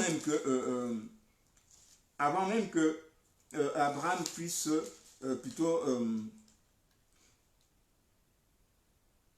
avant même que Sarah puisse avoir l'enfant. Alléluia. Donc, il est très important. Nous méditons la parole de Dieu pour comprendre ces choses. C'est pourquoi il est très important. Il y a quelqu'un qui disait que voilà, ouais, la prière, je sais pas, la prière ouvre les portes. Bien aimé, ce n'est pas la prière qui ouvre la porte. C'est Yeshua qui ouvre la porte. Amen. Ce n'est pas la prière, c'est Yeshua. Donc, notre prière doit être attachée à Yeshua. La prière doit nous attacher à Yeshua. La prière doit nous relier à Yeshua. Si notre prière ne nous relie pas à Yeshua, si notre prière ne nous attache pas à Yeshua, zéro. Amen. Ce n'est pas la prière en soi. Les bouddhistes aussi prient. Les autres religions prient. Les gens qui sont dans les loges, ils prient aussi. Amen. Ce n'est pas la prière en soi. Oh, la prière, non. Quelle prière? C'est quelle prière? Donc, lorsque nous croyons en un Dieu tout-puissant. C'est pourquoi il est très important que nous puissions identifier notre Dieu. Amen. Que nous puissions identifier notre Dieu. Il y a certains qui diront que ouais, je prêche la parole de Dieu, Dieu, Dieu. Oui, Dieu, Dieu, Dieu. Mais ce n'est pas le fait, oui, ils disent que là, ouais, ce n'est pas le fait de dire Jésus-Christ, Jésus-Christ, qui est le chose. Si. Amen. La Bible nous dit que là, au nom de Yeshua, tout genou fléchira. La Bible nous dit que là, quiconque invoquera le nom du Seigneur sera sauvé. Donc, autant prêcher le nom de Yeshua afin que toute personne sache que c'est Yeshua et qu'ils invoquent le nom de Yeshua. Il n'y a qu'un seul Dieu, Yeshua. Et le médiateur entre Dieu et les hommes, c'est Yeshua, Jésus-Christ. Amen. Lorsque nous prêchons, nous ne disons pas Dieu, Dieu, Dieu. Quel Dieu? Il faut que la personne qui nous écoute sache de quel Dieu nous parlons. Allez, nous parlons de Yeshua. Et que cette personne sache que c'est le nom de Yeshua que nous invoquons. Qu'est-ce que la Bible dit? Le Seigneur dit aux enfants d'Israël. Amen. Il dit, mais vous ne me verrez plus jusqu'à ce que vous sachiez dire, béni soit celui qui vient au nom. Alléluia. Donc la personne qui va venir voir les enfants d'Israël va leur apporter, va leur parler d'un nom. Yeshua, Amishia, c'est lui qu'ils avaient percé. Alléluia. Béni soit celui qui vient au nom du Seigneur. Donc quand quelqu'un rentre dans ma maison, la personne m'apporte la paix de Yeshua s'il rentre au nom de Yeshua. Amen. Le nom qui est invoqué le jour de notre naissance, notre nouvelle naissance, de notre baptême, c'est le nom de Yeshua. Ce n'est pas le nom d'un Dieu quelconque, non. C'est le nom de Yeshua. Il est très important que nous puissions connaître notre Dieu, savoir quel Dieu nous servons. Et le nom de Yeshua doit être invoqué sur nous et sur ceux à qui nous partageons la parole de Dieu. Amen. Le monde doit savoir qu'il y a un nom. Il n'y a aucun autre nom qui a été donné à Acte 4.12. Amen. Acte 4.12 nous dit quoi là? Il n'y a aucun autre nom qui a été donné parmi les hommes par lequel nous devions être sauvés. Seul le nom de Yeshua. Amen. seul le nom de Yeshua. Il n'y a de salut à aucun autre, car il y a sous le ciel aucun autre nom, amen, qui ait été donné parmi les hommes par lesquels nous devions être sauvés. Le nom de Yeshua. Donc il est très important lorsque vous prêchez la parole, homme et de Dieu, femme et de Dieu, de prononcer le nom de votre Seigneur, de notre Seigneur. Très important. La personne dit que voilà, ouais, mais non, mais et ce n'est pas parce que je vais prêcher le nom. Si, bien aimé, c'est parce que tu prononces le nom de Yeshua que tout genou fléchisse. Pendant que vous êtes là en train de prêcher la parole de Dieu, pendant que nous sommes là en train de prêcher la parole de Dieu, mais nous ne savons pas, lorsque nous disons au nom de Yeshua, combien en fait les démons tout autour de nous dans les quartiers, ils détaillent. Amen. Il y avait peut-être un cop à côté là. Le cop est foiré. Pourquoi? Parce qu'il y a quelqu'un à côté là, il y a un frère, il y a une soeur qui prêche la parole. Il proclame chaque fois qu'on veut ouvrir la porte, au nom de Jésus. Ils ne peuvent pas rentrer. C'était le voisin. Le voisin ne te connaît même pas. Tu parles peut-être bonjour, bonjour au voisin. Mais pendant que tu es en train de prier chez toi, dans le quartier, la débandade. Ils cherchent. Mais d'où on entend ces louanges? D'où on entend? Parce que le nom de Jésus. Le nom de Jésus, plus puissant que d'autres noms. Alléluia. Au nom de Yeshua, tout genou fléchit. Et dans nos quartiers, tout genou fléchit. Dans les territoires que Dieu nous a donnés, tout genou fléchisse. Pourquoi? À cause du nom de Yeshua. Allez, vous allez me dire que là, lorsque je prêche la parole de Dieu, je dis Dieu, Dieu, Dieu, Dieu, Dieu, Dieu, Dieu, Dieu. Dieu a fait ceci, Dieu a fait cela. Quel Dieu bien-aimé? Je vais te demander, quel Dieu? Je vais vous demander quel Dieu? Demandons-nous quel Dieu? Alléluia. Il y a un seul médiateur entre Dieu et les hommes. Yeshua fait homme. Alléluia. Le salut. La vie éternelle, c'est qu'il te connaisse, toi, le seul vrai Dieu. C'est lui qui t'a envoyé, Yeshua HaMashiach. Donc le nom est cité, alors citons le nom de Yeshua, prêchons le nom de Yeshua, partageons le nom de Yeshua. Et qui nous demande, mais c'est qui Yeshua? Alors nous leur expliquons le nom de Yeshua. C'est pourquoi l'apôtre Paul devait savoir, qui es-tu Seigneur? Alléluia. Pourquoi l'apôtre Paul avait donné tant d'importance au nom? Amen. Parce que son Dieu était Yehova-Shebaot, le Dieu d'Abraham, d'Isaac et de Jacob. Or, Yehova-Shebaot n'avait dit que voilà, Yehova-Shebaot, c'est Yeshua. Amen. Yehova-Shebaot, c'est Yeshua. Donc, qui es-tu, Seigneur? Pour que je puisse dire, voilà. Il dit, je suis Yeshua que tu persécutes. Alléluia. Je suis Yeshua que tu persécutes. Donc, lorsqu'il a entendu cela, Yeshua, c'est Yehova-Shebaot. C'est fini, c'est fini. Il a changé. Donc, il est très important que nous puissions connaître notre Seigneur, notre Dieu. Très, très important. Amen. Et que nous puissions, lorsque par exemple, un homme aime sa femme, hein, moi j'entends souvent ça, lorsqu'un homme aime sa femme, ou lorsqu'une femme aime son homme, partout où cette femme, ou surtout dans la famille, on dit que, toi, tu nous fatigues. Chaque fois que, Justin, chaque fois que, Christine, chaque fois que c'est toujours ta femme, c'est toujours ta femme. Il dit les gens, toi, tu nous fatigues. Pourquoi? Parce que justement, tu aimes ton Seigneur, tu aimes ton Dieu, et partout où tu es, le nom de ton Dieu est sur tes lèvres. Le nom de ton Dieu est sur tes lèvres. Et les gens vont te demander, mais qu'est-ce que tu as?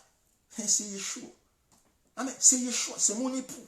Il me fait tellement de bien. Alléluia. Partout où j'ai. Lorsqu'il me donne une parole, il accomplit sa parole. Lorsqu'il me donne une promesse, il accomplit. Et partout où je vais, je suis accompagné par mon Seigneur. Il est là où je suis. Là où je me tiens, il est là parce qu'il est en moi.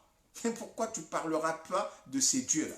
Et tu vas dire, Dieu m'a dit. Dieu, quel Dieu? Amen. Quel Dieu t'a dit? C'est qui ton Dieu? Je vais connaître. Amen. Je vais connaître. Donc Abraham et Sarah, ils se sont contentés de leur incapacité pour faire un choix. Amen. Au lieu de regarder Dieu, au lieu de considérer la promesse de Dieu, au lieu de regarder la grandeur de celui qui fait la promesse, non, ils ont négligé Dieu, ils n'ont même pas regardé la capacité de Dieu, ils n'ont même pas regardé. Abraham n'a pas regardé partout lorsqu'il est sorti, tout ce qui lui est passé. Et on lui a même, il est rentré dans ces territoires où il a voulu, je sais pas, céder sa femme pour qu'on puisse avoir les honneurs. Ils ont dit qu'il était impuissant. Il était un prince, il était un roi. Mais il n'a pas compris pourquoi Dieu, il est sorti de son pays, c'était Abraham. Mais il arrive dans un territoire où il n'a que lui et sa femme, on lui dit qu'il est un roi. Et les gens ont même peur de lui. Ah ouais, les gens ont même peur de lui. Mais il devait se dire, mais c'est pas possible. Et Dieu lui dit des choses, mais il ne comprend toujours pas. Amen, il ne comprend toujours pas. Et après, il accepte. Il fait un choix. Il fait un choix, lui, de connivence avec sa femme de connivence avec les temporalités, les incapacités. Il regarde en fait les incapacités. Oui, je ne peux pas faire ça. Oui, je ne peux pas faire ça, comme Gédéon. Le Seigneur, voilà, tu es un vaillant guerrier. Ah, ma famille, elle est comme ça. Moi, je ne peux pas. Le Seigneur, non, tu es un vaillant guerrier. Ne soyons pas des Gédéons. Shalom, mon bien-aimé Zé, mon pasteur, que le Seigneur te bénisse. Allez, ne soyons pas de Gédéons. Nous sommes ce que Dieu dit que nous sommes. Parce que notre Dieu, depuis le commencement, avant même que le péché vienne, avant que Satan puisse introduire en fait sa désobéissance, Dieu avait dit que nous sommes de rois et de sacrificateurs. C'est pourquoi lorsqu'il dit à Adam, fécondez, multipliez, remplissez, dominez, régnez. C'est-à-dire que la domination, il nous a donné la domination. Nous sommes de rois, comme lui, le roi, nous sommes de rois. Lui, les sacrificateurs, nous sommes de sacrificateurs. Nous travaillons avec lui, conformément à sa volonté. Alléluia. Donc, quand nous avons la connaissance de ce Dieu, quand nous avons la révélation de ce Dieu-là, bien aimé, lorsqu'il y a un choix, ne regardons pas nos incapacités, regardons Dieu qui fait la promesse, qui fait la promesse. Nous avons dit que la promesse de Dieu, c'est la parole qu'il donne. Et cette parole, elle est prophétique, puisque la promesse est appelée à s'accomplir. Or, la personne qui fait la promesse, c'est le Tout-Puissant.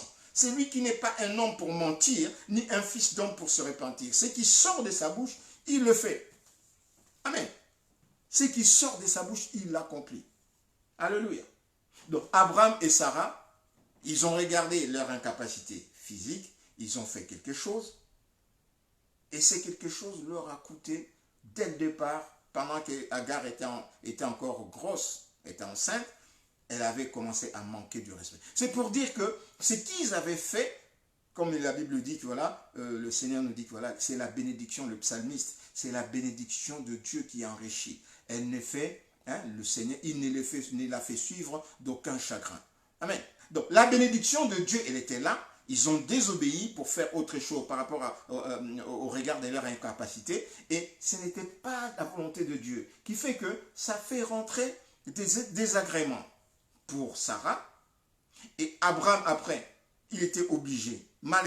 Puisque Abraham avait un cœur paternel. Abraham, il aimait beaucoup les enfants. Abraham aimait beaucoup les enfants. Nous voyons son attitude envers Lot. Et nous voyons aussi son attitude envers son travailleur, la personne qui était garant de ses biens. Parce qu'à un moment, il avait proposé au Seigneur que ce soit ces gars-là qui héritent en fait de ses biens lorsqu'il va mourir. Mais c'est dit que non, ce n'est pas lui, c'est ton enfant qui naîtra de Sarah. Amen. Donc Abraham, c'était quelqu'un qui aimait beaucoup les enfants. Et il a eu beaucoup de mal pour se séparer aussi d'Ismaël. C'est pourquoi il demandait à Dieu, Seigneur, Ismaël, bénis-le, c'est un enfant de ma vieillesse. C'est le premier enfant de sa vieillesse. Amen. Or, le plus important ici, ce n'était pas le droit d'aînesse, c'était la promesse. Alléluia. En ce qui concerne les deux enfants d'Israël, d'Abraham, Ismaël et Isaac, nous regardons, il y a Ismaël et puis il y a Israël. C'est l'homme, Raël. Ismaël, c'est l'homme que Dieu a donné. Et Israël, l'homme qui combattra aux côtés de Dieu. Alléluia. Amen. Donc, Ismaël, c'est quelqu'un que Dieu a donné à Abraham, mais ce n'était pas l'enfant de la promesse. Parce que, deux fois, lorsqu'on a des enfants, en fait, ce n'est pas les enfants de la promesse qui sont passés, qui sont sortis, qui sont venus dans le monde selon la volonté de Dieu, mais sont venus selon les lois temporelles, matérielles que le Seigneur a établies, les lois physiques. Amen. C'est-à-dire que l'homme va rentrer dans une femme et puis va avoir un enfant. Même si en fait c'est dans les cobos, même si c'est hors de la volonté de Dieu, mais c'est une loi qui s'est accomplie, c'est les lois que Dieu a établies. Amen. C'est des lois que Dieu a établies. Donc cet enfant, son nez, c'est aussi en fait une grâce parce qu'ils viennent dans le monde selon les lois établies par le Seigneur qui a créé toutes choses. Amen. C'est pourquoi nous allons aussi aider ces enfants à ce que ces enfants-là retrouvent, en fait, quittent la chair pour entrer dans l'esprit. Amen. Donc c'est pourquoi Abraham était animé de cet amour paternel pour demander en fait la grâce pour Ismaël. Et Dieu lui a promis que Ismaël va vivre. Amen. Mais ce qui était important ici, c'est la promesse que Dieu a donnée. C'est l'enfant de la promesse. Et cet enfant de la promesse, Dieu voulait que cet enfant naisse et qu'il n'y ait pas de problème. C'est-à-dire, lorsque nous sommes dans l'obéissance et que nous faisons les choses selon la volonté de Dieu, le Seigneur accomplit sa volonté et il n'y a pas de trouble, il n'y a pas de... C'est-à-dire que le Seigneur, l'accomplissement de la volonté du Seigneur n'est suivi d'aucun chagrin. Or, nous voyons aujourd'hui Ismaël, la descendance d'Ismaël est devenue un problème. Aujourd'hui, Abraham n'est plus là pour voir cela. Mais la descendance d'Ismaël est devenue un problème pour la descendance d'Isaac, Israël, jusqu'aujourd'hui. Amen. Jusqu'aujourd'hui. Même il y avait, en fait, nous avons vu avec le droit d'aînesse, nous avons vu que Ésaü était allé, en fait, et au lieu de rester dans le respect des dispositions que Abraham, et Isaac et Jacob ont mis en place, il est allé vivre avec épouser plutôt les filles ismaélites. Amen. Pour énerver en fait son père. Donc c'est pour donner des soucis à son père, puisque plutôt Isaac et Rebecca avaient vraiment des soucis avec Ésaü, qui ne les obéissait pas, qui faisait les choses comme il voulait. Elle sortait avec toutes les femmes qu'elle voulait, elle faisait ce qu'elle voulait. Alors que Jacob, selon les principes que Abraham avait donnés, est rentré en fait vers son oncle pour chercher une femme. Alléluia, pour chercher une femme. Donc, lorsque nous regardons en fait la chair, lorsque nous regardons nos incapacités, lorsque nous regardons en fait tout ce qui est temporel pour faire un choix, alors que Dieu pose devant nous en fait le choix. Quand le Seigneur pose devant nous le choix, il nous appelle à l'obéissance. Il nous conseille l'obéissance. Voici, je mets devant vous la vie et la mort. Mais choisissez la vie. Amen. Afin que vous prolongiez vos jours dans le pays que Dieu vous donne, le royaume. Amen. Si vous choisissez la vie, donc c'est entre guillemets la vie éternelle, la vie, cette vie dont Dieu parle, ce n'est pas la vie temporelle, c'est la vie éternelle. Si vous choisissez la vie éternelle, donc c'est dans l'obéissance que nous allons marcher vers le royaume. Alléluia. Pour que nous puissions éterniser, c'est-à-dire que nous aurons la vie éternelle pour vivre éternellement dans le royaume. Puisque la destinée, elle est éternelle. La destinée à laquelle Dieu nous prépare est éternelle. C'est pourquoi il nous demande d'obéir à sa parole pour prolonger nos jours éternellement dans le royaume que Dieu nous donne. Alléluia. Et Abraham, ils ont regardé leur incapacité. Au lieu de regarder la loi du Seigneur, puisque quand le Seigneur pose sa loi, il y a un choix, il nous donne un conseil. Il donne à Adam et Ève, ne mangez pas. Il dit, mais les jours où vous mangerez, voilà ce qui va se passer. Amen. Pour dire à Abraham et à Adam plutôt et Ève de ne pas manger. Alléluia. Donc il leur donne la perspective de ce qui va arriver si jamais ils mangeaient le fruit en fait défendu. Alléluia. Mais Lucifer est venu, il les a poussés à la faute. Et il le fait pareil, c'est ça qu'on appelle la tentation, la distraction. Il vient lorsqu'il y a un choix à faire, le diable vient. Un choix qui est bénéfique à nous. Donc nous avons un choix crucial à faire pour nous faire passer d'une autre étape, dans une autre dimension. Lucifer vient. Où ces démons ils viennent. Ils commencent à nous distraire. Ils commencent à nous distraire par le truc. Et puis après, qu'est-ce que nous allons tourner notre attention, détourner notre attention de la parole de Dieu et du plan de Dieu, de la promesse de Dieu, pour regarder en fait, c'est quelque chose de charnel. Amen. Adam, et plutôt Abraham, par rapport à l'enfant. L'enfant était un symbole pour le Seigneur dans un temps pour accomplir quelque chose. Après, le corps d'Isaac passait. Le corps d'Isaac passait. Après avoir eu Ésaü et Jacob, le corps d'Isaac passait. Isaac allait mourir. Après, lorsque le Seigneur, maintenant, le Seigneur va aller continuer avec Jacob. Et puis, après, Jacob va passer. Le Seigneur va continuer avec les 12 tribus. Après, voilà, jusqu'à ce qu'il a eu Marie. Après, Marie, Yeshua. Après, Yeshua. Voilà, nous, les chrétiens, chaque étape, le Seigneur utilise un instrument. Mais dans la temporalité, c'est un instrument. Mais nous regardons à celui qui fait la promesse. Alléluia. C'est lui qui fait la promesse, va accomplir pour nous et la promesse qu'il a donnée, et aussi d'autres choses. Puisque l'important pour nous, ce n'est pas seulement ce que le Seigneur va faire avec nous. Amen. C'est le royaume. Notre importance, c'est pas, oui, le Seigneur a fait de moi un serviteur de Dieu, oui. Ce n'est pas seulement dans ces services-là. Si pendant que tu fais, le Seigneur, le Seigneur nous choisit de faire ces services, parce que nous sommes ses serviteurs, parce que nous sommes ses enfants d'abord, parce que nous sommes nés de Dieu, et nous avons la capacité d'accomplir la volonté du Seigneur. Puisque nous avons cette capacité, étant maintenant spirituel, le Seigneur nous prend et nous met à son service. Amen. Donc le plus important, ce n'est pas le service en soi, bien-aimé. Le plus important, c'est la vie éternelle. Donc c'est l'obéissance. C'est pourquoi le Seigneur dit que voilà, l'obéissance est plus que le sacrifice. Très important.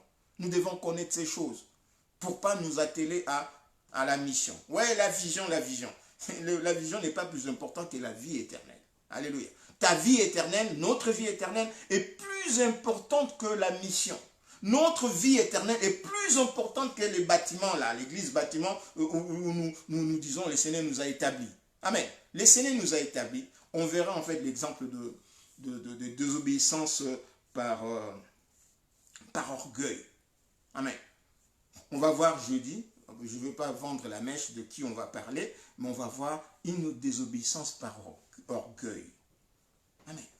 Quelqu'un qui désobéit par orgueil, il ne veut pas écouter. Amen. On lui dit, attends, non, il fait ce qu'il veut. Et le Seigneur, lui, qui l'a institué, qui l'a intronisé, il le met dehors. Parce que ce qui est plus important pour lui, ce n'est pas tant que tu puisses aller offrir de sacrifice au Seigneur. Ce n'est pas tant que tu puisses nous mettre en fait devant la chair pour prêcher. C'est ça que nous ne comprenons pas, bien-aimés.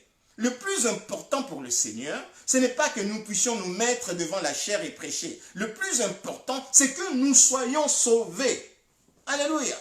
Le plus important, ce n'est pas que nous ayons des miracles. Le plus important, c'est que nos noms soient écrits sur le livre de vie de l'agneau. C'est ça le plus important pour le Seigneur. Alléluia. Et nous sommes devant la chair, nous sommes là devant Facebook. J'ai fait 5 millions de vues, j'ai vu. Et puis nous sommes en train de nous zéro devant le Seigneur. C'est pourquoi le Seigneur nous dit par l'apôtre Paul que nous-mêmes, nous sommes là en train de prêcher la parole de Dieu. Faisons attention, de peur que d'être retrouvés dans le même travers. Qui fait que lorsque nous sommes maintenant en fait devant un choix à faire, choisissons bien. Choisissons bien. Ça ne marche pas dans le ministère, nous sommes infructueux dans le ministère, ou peut-être à un moment nous sentons que les choses ne vont pas. Tournons-nous vers le Seigneur parce que Dieu qui nous a donné le ministère est plus puissant que le ministère. Justement, il peut fermer des vannes par rapport à notre attitude, par rapport à notre comportement, lorsqu'il voit effectivement que nous commençons à les négliger, lui, et c'est-à-dire que c'est comme si le ministère est devenu notre drogue, et nous ne pensons plus au Seigneur. Et le Seigneur, il arrête. Et maintenant, qu'est-ce que nous faisons lorsque nous voyons cette incapacité? Beaucoup d'entre nous, ils rentrent dans des loges. Amen. Oui, nous aussi, ici aussi, nous prions. Mais c'est Dieu-là. Ce n'est pas Jésus. C'est Mammon. Amen. Et eux maintenant, pour épater la galerie, en fait, pour cacher une facette, ils ne peuvent pas dire leur Dieu, le nom de leur Dieu Lucifer. Ils ne peuvent pas dire le nom de leur Dieu, le diable. Ils cachent. C'est pourquoi il dit que Dieu, Dieu, Dieu, Dieu, Dieu, Dieu. Et maintenant, beaucoup d'entre nous, ils sont dans le vrai, mais ils ont maintenant peur comme honte de dire le nom de Yeshua. Et ils cachent. Dieu, Dieu, Dieu. Dieu m'a dit, mais quel est ton Dieu si tu es dans le vrai? Si tu es dans Yeshua, dis le nom de Yeshua. Prêche le nom de Yeshua. N'aie pas honte. Amen. Le nom de Yeshua, c'est une tour forte. C'est une colonne. Et tous ceux qui s'appuient sur cette colonne ne seront jamais confus. Alléluia. Prêche la parole de Dieu et prêche-la au nom de Yeshua. Amen. Il faut que ceux qui nous écoutent, dès le départ, ils sachent que nous prêchons Yeshua. Amen. Et nous prêchons Yeshua, le Dieu Tout-Puissant, le Créateur de toutes choses. Yeshua Ameshia, Yehovah Shavaot. Il faut qu'ils nous sachent, il faut qu'ils nous connaissent. C'est quoi les trucs qu'ils disaient? Yeshua, on le connaît. Paul, on le connaît. Et vous, qui vous êtes? Il faut que Yeshua soit en nous. Yeshua est en nous. Amen. Yeshua est en nous. Et nous ne prêcherons pas, nous n'invoquerons pas le nom du Seigneur en vain. Parce que nous invoquerons le nom du Seigneur en prêchant son nom afin que nos frères et sœurs sachent que notre Dieu que nous invoquons, c'est Yeshua. Alléluia. Notre Dieu, celui que nous invoquons, celui que nous servons, c'est Yeshua. Donc devant une incapacité, regardons notre Dieu. Tournons-nous vers le Seigneur. C'est lui qui a fait la promesse. Ne regardons pas notre chair amortie. Ne regardons plus, voilà, nous sommes vieux. Voilà, le Seigneur avait dit des paroles, avait donné des promesses. Mais voilà, maintenant j'ai atteint tel âge, je ne vois toujours pas les promesses. Abraham avait eu l'accomplissement de sa promesse à 100 ans. Amen. À 100 ans, Abraham avait vu l'accomplissement de sa promesse. David avait été oint. Il avait été oint depuis. Et jusqu'à quel point David a attendu en fait son intronisation. Amen. Avec quel combat? Aujourd'hui, quelqu'un aurait, en fait, entre nous, nous aurons, c'est vrai, des combats comme ça. Mais mon Seigneur, moi je ne peux plus. Je me retiens. Ou alors, il aurait tué Saül. Il aurait tué Saül pour, mais non, mais le Dieu m'a déjà oint. Mais pourquoi lui me conduit? Il devait s'écarter pour me laisser place. Il tue. Il avait 2 fois, il tue 3 fois, il avait l'occasion de tuer Saül, il aurait tué. Amen. Pourquoi? Par manque de patience. Or, ce manque de patience, c'est une distraction. Ce manque de patience, lorsqu'on est en train d'attendre tout, le manque de patience, c'est une distraction du diable pour nous détourner de la promesse. Amen. Parce que lorsque nous commençons à avoir, en fait, à commencer à manquer de patience, lorsque nous commençons à avoir des inquiétudes. Amen. Nous avons vu, en fait, un enseignement sur les inquiétudes. Alléluia. Lorsque nous commençons à avoir des inquiétudes, il y a l'impatience arrive et nous commençons à nous énerver. Pourquoi ça n'arrive pas? Pourquoi nous commençons à regarder les autres? Pourquoi lui il arrive? Et nous commençons maintenant à jalouser les autres. Alors que c'est Dieu qui fait dans les autres. Ce n'est pas elles-mêmes, ce n'est pas eux-mêmes. C'est Dieu qui est en train de faire. Et si nous sommes aussi fidèles dans le temps de Dieu, comme Abraham et Sarah, dans le temps de Dieu, au jour J, dans son plan, Dieu a décrété un temps. Dans son temps, Yeshua est venu dans l'univers. Dans son temps, Dieu a donné Isaac à Sarah. Sarah avait rigolé. Abraham avait rigolé. Mais Dieu, il s'en fout complètement. Ce n'est pas notre incapacité. Ce n'est pas le fait que nous soyons incapables qui empêche Dieu d'accomplir sa volonté. Amen. Nos incapacités, nos limites, nos pluies, nos sécheresses n'empêchent pas Dieu de faire ce que lui il avait prévu depuis avant la fondation du monde. Il le fait en son temps. Donc il est très important pour nous. Il est très important pour nous lorsque nous saisissons la promesse de Dieu. Donc la parole prophétique de Dieu, lorsque nous saisissons la promesse de Dieu, qui est la parole prophétique de Dieu, de nous tenir. Parce que la promesse de Dieu est garantie par sa parole immuable. Amen. Et la parole immuable, c'est Dieu lui-même. Au commencement était la parole. La parole était avec Dieu et la parole était Dieu lui-même. La parole est Dieu, le Tout-Puissant. Dieu a créé toutes choses par la parole. Alléluia. Donc, au travers de la parole, c'est lui qui a reçu la parole, a reçu le Tout-Puissant lui-même. Alléluia. Il a reçu le Tout-Puissant lui-même. Donc, regardons maintenant aujourd'hui les enfants d'Israël, qu'est-ce qu'ils ont? Ils ont des combats avec la population arabe, avec la population, c'est des Ismaélites. Amen. La population arabe, les Palestiniens, c'est des Ismaélites. Voilà, c'est un problème qui a commencé depuis un certain temps. Ils viennent, ouais, Jérusalem, c'est notre terre, c'est la terre. Voilà, ils sont là. Maintenant, il faut que ce problème s'arrête. Maintenant, il faut que le deux, surtout les Ismaélites, puissent comprendre en fait la révélation, comprendre d'abord déjà la promesse du salut, et que le salut passerait par Israël, par les Juifs, et qu'ils puissent s'y conformer. À la fin de temps, beaucoup vont comprendre, par la grâce du Seigneur, ils vont s'y conformer. Et ceux qui ne vont pas comprendre, c'est que leur nom n'avait pas été inscrit dans le livre de vie de l'agneau depuis le commencement. Alléluia. Et ce soir, le Seigneur veut juste en fait que nous puissions comprendre que nos limites, nos incapacités ne doivent pas dicter notre choix. Amen. Et lorsqu'il y a un choix à faire, tournons-nous vers le Seigneur qui a fait la promesse. Amen. On est arrivé à un point où on est, il y a une impasse. On ne peut plus continuer. On sait ça, incapable de continuer. Dieu, Yeshua, qui voit tout. Amen. Yeshua, le Dieu Tout-Puissant qui voit tout, qui connaît. De fois, et c'est pourquoi moi je dis, lorsque je sais que ma femme, je sais que c'est une servante de Dieu, lorsqu'elle me parle, je fais attention. Amen. J'écoute, même des fois, en fait, sur le coup, ça ne me plaît pas, en fait, ça paraît peut-être contraire à ce que moi j'avais pensé. J'écoute, mais je me retourne, je mets, Seigneur, tu as permis que ma femme me dise ça. Et après, le Seigneur me fait comprendre. Et lorsque le Seigneur me fait comprendre, je me tourne, chérie, ce que tu avais dit était vrai. Amen. Et pareil, lorsque vous avez un homme que vous savez être serviteur de Dieu, homme de Dieu, faites attention. Amen. Il y a des choses qu'aujourd'hui, peut-être, ta femme ou ton mari va te dire, qui ne paraît rien, mais à un moment, tu sentiras que, donc cet homme-là avait dit ça. C'est pourquoi j'avais demandé à cet homme-là de faire ça. Il ne voulait pas. J'ai demandé à ma femme de faire ça, il ne voulait pas. Mais voilà ce que... Amen. Parce que le Seigneur prévoit quelque chose. Il y a la parole de Dieu. Sarah ne pouvait pas comprendre. Sarah ne pouvait pas comprendre. Sarah regardait son incapacité. Abraham regardait son incapacité. Il a rigolé. Elle a rigolé. Mais le Seigneur est dans sa parole pour accomplir sa parole. Quand le Seigneur donne une parole, le Seigneur accomplit sa parole. Il accomplit sa parole à la lettre. Parce que le Seigneur sait exactement.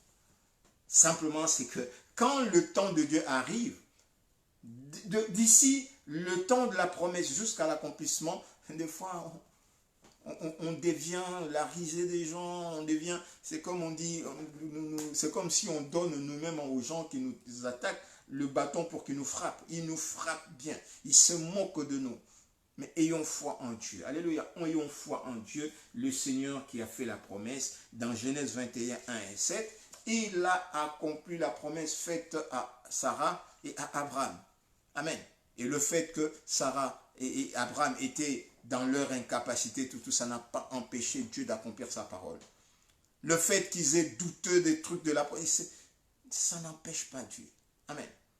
Les promesses, c'est que simplement, c'est que lorsque la promesse de Dieu s'accomplit, il faut que nous soyons debout pour voir, pour toucher, pour entrer dans la dimension dans laquelle le Seigneur veut nous faire entrer. Le 24, le 5 autres sages, filles sages, étaient préparées. Lorsque l'époux est venu, elles étaient prêtes pour entrer. Mais les 5 vierges folles, on dit folles parce qu'elles ont perdu la raison. Ce n'est pas folle parce que... non, folles parce qu'elles ont perdu leur raison de marche. Nous sommes des fous lorsque nous perdons en fait notre destinée. Dieu nous a créés à son image pour une destinée éternelle.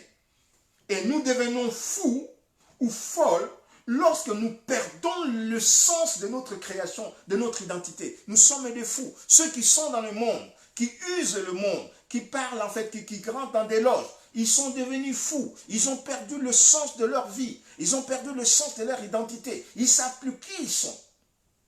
L'apôtre Paul, lorsqu'il était pharisien, il était fou.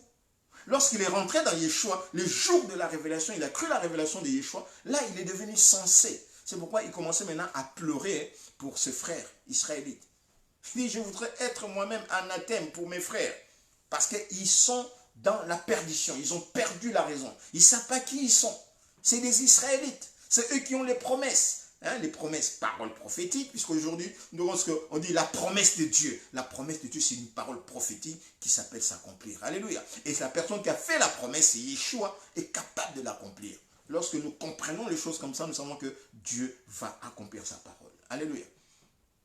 Habakkuk dit, même si ça tarde, attends-la, parce qu'elle va s'accomplir. Alléluia. Il dit à Noé, voilà, préparez les gens qui rentrent dans l'arche, parce qu'il y aura le déluge. Les gens, ils commencent à se moquer de Noé. Mais Noé qui a reçu la parole, il sait ce qu'il a reçu. Il dit, même si ça tarde, ça va s'accomplir. Alléluia. D'où le besoin de méditer la parole de Dieu. D'où le besoin, lorsqu'il y a un choix, de nous tourner vers le Seigneur Yeshua. Alléluia. Notre Dieu. Parce que lui, il est fidèle. Alléluia. Nous n'adorons pas un Dieu qui est incapable de sauver. Nous n'adorons pas un Dieu qui a créé la femme pour que la femme ne puisse pas enfanter. Alléluia. Dieu a créé la femme pour que la femme puisse enfanter. Alléluia. Donc, maintenant, quelles que soient les conditions, même quelles que soient les conditions, quelles que soient les incapacités, Dieu donne une parole et cette parole est porteuse de vie et cette parole est appelée à s'accomplir. Alléluia. Donc voilà, c'est ce que le Seigneur voulait en fait que nous puissions voir. Il y a toujours un choix. Amen. Même lorsque devant nous, nous sommes attachés à notre chair, à notre espérance charnelle et que nous voyons qu'il n'y a plus de choix, tournons-nous vers le Seigneur. Alléluia. Tournons-nous vers le Seigneur avant de nous appuyer sur un homme, avant de nous appuyer sur une femme, avant de nous appuyer sur des espérances temporelles. Tournons-nous vers le Tout-Puissant. Lorsque nous nous sentons faibles, le Seigneur nous dit, lorsque vous êtes faibles, c'est alors que lui, en nous, il est plus fort. Donc, il est tout-puissant. Là où le péché abonde, nos incapacités, la grâce de Dieu surabonde. Pourquoi? Pour nous redonner, en fait, pour nous booster, pour nous redonner espoir, pour nous permettre de persévérer afin que nous puissions arriver. Alléluia. Donc, voilà, en fait, un couple qui fait un choix parce qu'il se sent incapable de faire quelque chose. Dieu leur dit, voilà, vous aurez un enfant. Moi, je veux venir et je veux donner un enfant. Au lieu de, il faut bien écouter, au lieu d'écouter ce que le Seigneur est en train de dire, le Seigneur est en train de dire que lui, l'année prochaine, il viendra, il va venir, et lui, il va donner. Il aura un enfant, puisque quand il va venir, donc il va apporter un enfant à Sarah. Il va donner un enfant à Sarah. Alléluia. Donc Dieu dit que c'est lui qui va le faire. Ce n'est pas Sarah, ce n'est pas Abraham, mais c'est lui, Dieu. C'est lui qui dit une parole et qui accomplit la parole. Alléluia. Donc, quelle que soit la situation, quelle que soit... Nous ne regardons pas nos incapacités, ne regardons pas nos limites, parce que nos limites sont le fruit de la conséquence. Nos limites charnelles. Nos limites charnelles, pas spirituelles, parce que dans les spirituels, nous avons tout accompli, nous pouvons tout faire dans les spirituels. Justement, puisque ces limites sont charnelles, tournons-nous vers les spirituels où nous avons toutes les possibilités. C'est lui qui fait la promesse et Dieu. Et puisque lui, il règne sur toutes choses, il a la possibilité, la capacité d'accomplir toutes choses parce qu'il est le Tout-Puissant. Notre Dieu, Yeshua Haméchia, qui est monté sur la croix, a la capacité de tout accomplir. C'est pourquoi nous faisons confiance en lui. Amen. Donc voilà ce que le Seigneur voulait nous dire. Malgré nos incapacités, ne faisons pas le choix parce que nous estimons que nous sommes incapables. Ne faisons pas le choix, le choix qui est contraire à la volonté de Dieu, parce que nous estimons que nous sommes, même si nous estimons que nous sommes incapables, tournons-nous vers le Seigneur, avant de choisir le choix d'un homme. Puisque là, c'était le choix de Sarah. C'est Sarah qui, dans son coin, a commencé à réfléchir. Oui, je ne peux pas. Peut-être que je vais prendre... Et même son choix était sur de peut-être. Donc un choix sans conviction. Peut-être. Et l'enfant que Abraham avait eu d'Agar, ce n'était pas l'enfant de la promesse. Ce n'était pas l'enfant prévu par la parole de Dieu. Puisque nous avons dit que la promesse, c'est la parole de Dieu. Donc ce n'est pas un enfant prévu dans le plan de Dieu, conformément à sa parole. Donc cet enfant, zéro. C'était comme un vent. Amen. C'était comme un vent qui vient pour perturber la bienséance en fait de tes enfants, des enfants de la promesse, des vrais enfants de Yeshua, qui sont rentrés selon la promesse de Dieu. Donc il y a des gens qui sont dans ce monde-là, qui ne sont pas dans le plan de Dieu, mais ils sont rentrés selon les lois charnelles. Amen. Deux fois, lorsqu'on dit comme ça, on va dire, mais papa Justin, mais discernons. C'est-à-dire que Dieu est vrai, hein? Dieu est vrai. Je peux dire une parole, le Seigneur peut te faire dire une parole, peut nous faire dire une parole, quand tu sors de cette parole de ta bouche, toi-même tu es incriminé par cette parole. Amen. Comme je dis cette parole-là, qu'il y a des gens qui sont dans le monde, il y a des gens qui sont rentrés dans le monde, qui ne sont pas rentrés selon la volonté de Dieu, parce que c'est suite à une désobéissance. Amen. Si c'est suite à une désobéissance, c'est que ces gens-là sont rentrés non pas selon la volonté de Dieu, mais ils sont rentrés selon les lois naturelles du monde, de la création, de la chair. Selon ces lois, c'est-à-dire qu'on peut avoir une relation avec une femme, un enfant pas rentrer, comme il y a des enfants qui sont nés. Mais ce n'est pas dans la volonté de Dieu. Mais si nous sommes rentrés dans la volonté de Dieu, on va dire que voilà, ces personnes-là ne seront pas. Mais ils sont. Et Dieu fait grâce, puisque Dieu bénit quand même ces personnes pour dire que voilà, ils doivent rentrer dans la volonté de Dieu. Amen. C'est que je suis en train de dire, moi-même, je suis incriminé. Et je sais sur quel point. Mais c'est la vérité. Amen. C'est la vérité. Et je m'incline devant cette vérité parce que c'est la parole de Dieu. Alléluia. C'est la parole de Dieu. Et ce qui est vrai, nous bénissons le Seigneur pour cela. Parce que nous nous rendons compte effectivement que dans notre chemin de marche, à un moment, il y avait des choses. On n'a pas toujours été papa Justin, serviteur de Dieu, évangéliste. Non, on a été dans le monde et le Seigneur nous a sortis du monde. On a fait des choses dans le monde qui ne glorifiaient pas le Seigneur. Et gloire au Seigneur parce que ces choses-là, le Seigneur avait permis pour qu'aujourd'hui, nous puissions le comprendre et que nous puissions aussi les enseigner au nom de Yeshua. En parler pour en témoigner au nom de Yeshua. Et ils l'ont vaincu à cause du sang de l'agneau et à cause des paroles de leur témoignage. Alléluia. Donc les paroles de notre témoignage tiennent compte de ce que nous avons vécu et d'où le Seigneur nous a fait sortir. Amen. Abraham et Sarah, ils ont eu en fait la promesse de Dieu, mais au lieu de regarder cette promesse et la personne, surtout la personne qui accomplit la promesse, ils ont regardé leurs incapacités. Ils ont fait un choix. Amen. Ils ont fait un choix et ces choix leur apportaient préjudice. Amen. Ils n'ont pas assuré directement ce moment-là, mais les enfants aujourd'hui, la descendance d'Abraham, souffrent de la présence des enfants d'Ismaël qui leur font la guerre incessamment. Amen. Qui leur font la guerre incessamment. Donc voilà, nous avons des situations comme ça et que le Seigneur nous fasse grâce. Et nous seulement aujourd'hui, puisque le Seigneur nous a éclairés, nous allons faire en sorte que nous ne regardons plus en fait nos limites. Ne regardons plus dans nos pays, dans nos maisons, dans nos relations professionnelles, dans nos relations amicales, hein, dans nos relations de camaraderie. Ne regardons plus à nos incapacités, à nos limites. Amen. Ne regardons plus. Voilà. Je ne peux plus rien. C'est fini. Comme mon père, ma mère sont décédés. Voilà, c'est fini. Je ne peux plus rien faire. Je ne sais plus où aller. Le Seigneur qui a fait la promesse, le Seigneur qui t'a créé à son image, le Seigneur qui t'a créé à son image a, lui, la capacité prophétique de faire ce qu'il veut selon sa parole, selon la parole qu'il avait sortie prophétiquement sur toi, sur moi, sur tout homme. Maintenant, il nous reste à nous de croire à lui, de saisir cette parole et d'obéir à cette parole. Parce qu'il y a une dimension de l'obéissance dans la méditation. Nous ne méditons pas seulement. L'apôtre Pierre dit que voilà, ne soyons pas de lecteurs, des auditeurs oublieux. C'est-à-dire nous écoutons, ça passe là, ça sort. Amen. Mais attachons-nous à la parole, méditons la parole. Parce que toute écriture est bonne plutôt pour enseigner, pour corriger, pour instruire, pour nous faire rentrer dans la dimension de Dieu qui veut que toute personne puisse croître dans la connaissance, puisse grandir jusqu'à atteindre la stature de Améchia. Alléluia.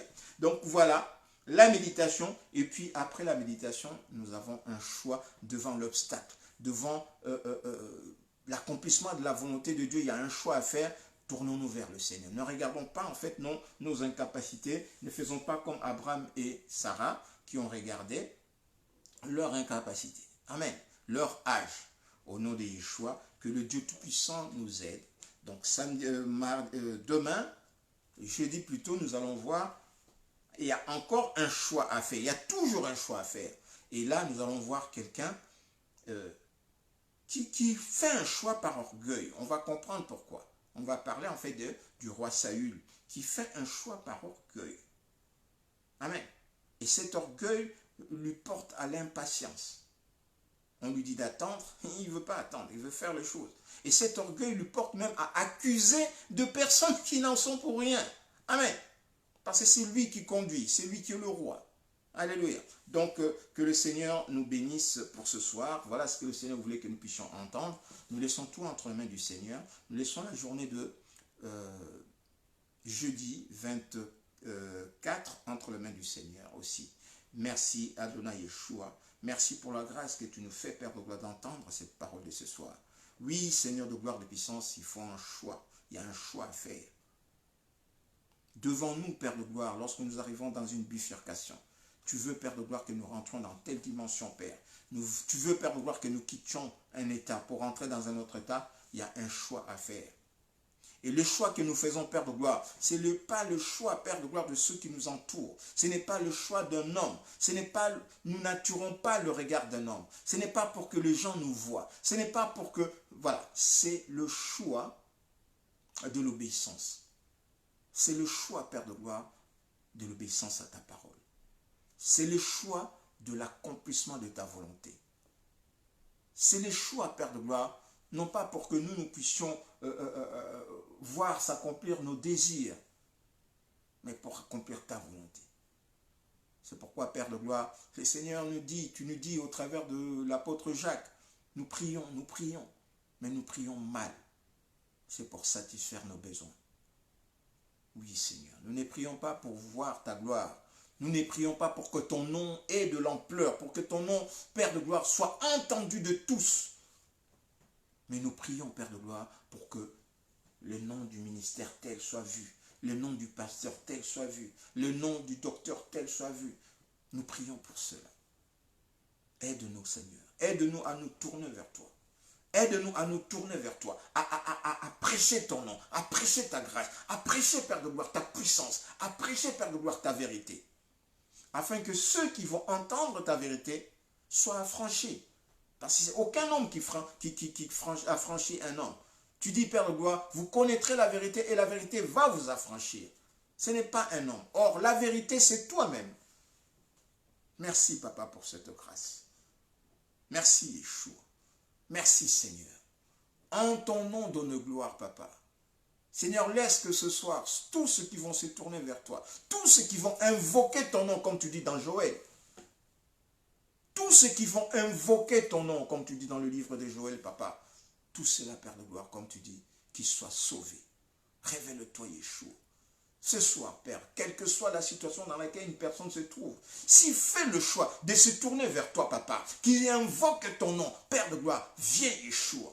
Seigneur, lorsqu'on appelle les pompiers, on fait le numéro, ils viennent. Lorsqu'on appelle la police, on fait le numéro 17. Ils viennent, Yeshua. Permets, Père de gloire, que quiconque invoque ton nom ce soir, que tu lui répondes, Papa. Que tu lui répondes. Afin que nous ayons tout homme ait la joie de savoir que tu es le Dieu Tout-Puissant, le Dieu Créateur, dont le nom est au-dessus de tout nom, Papa. Et le nom que tu as donné, Yeshua Haméchiah, le Seigneur de gloire. Merci, Papa. Merci pour ta grâce. Merci, Adonai Yeshua. Je laisse, Père de gloire, mes frères et sœurs, tous ceux qui nous ont suivis, Père de gloire, en direct, je le laisse entre tes mains, Papa.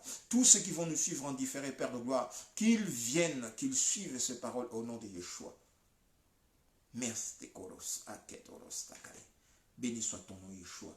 Béni soit ton nom, Papa. Seigneur, ne nous laisse pas, Père de gloire, nous disperser dans des distractions inutiles. Ne nous laisse pas nous disperser dans des sujets inutiles. Mais donne-nous, Père de gloire, à nous consacrer, à être, Père de gloire, focus sur ta parole. À être focus, Père de gloire, sur ta volonté. Au nom de Yeshua. La gloire, la puissance et l'honneur t'appartient, Papa.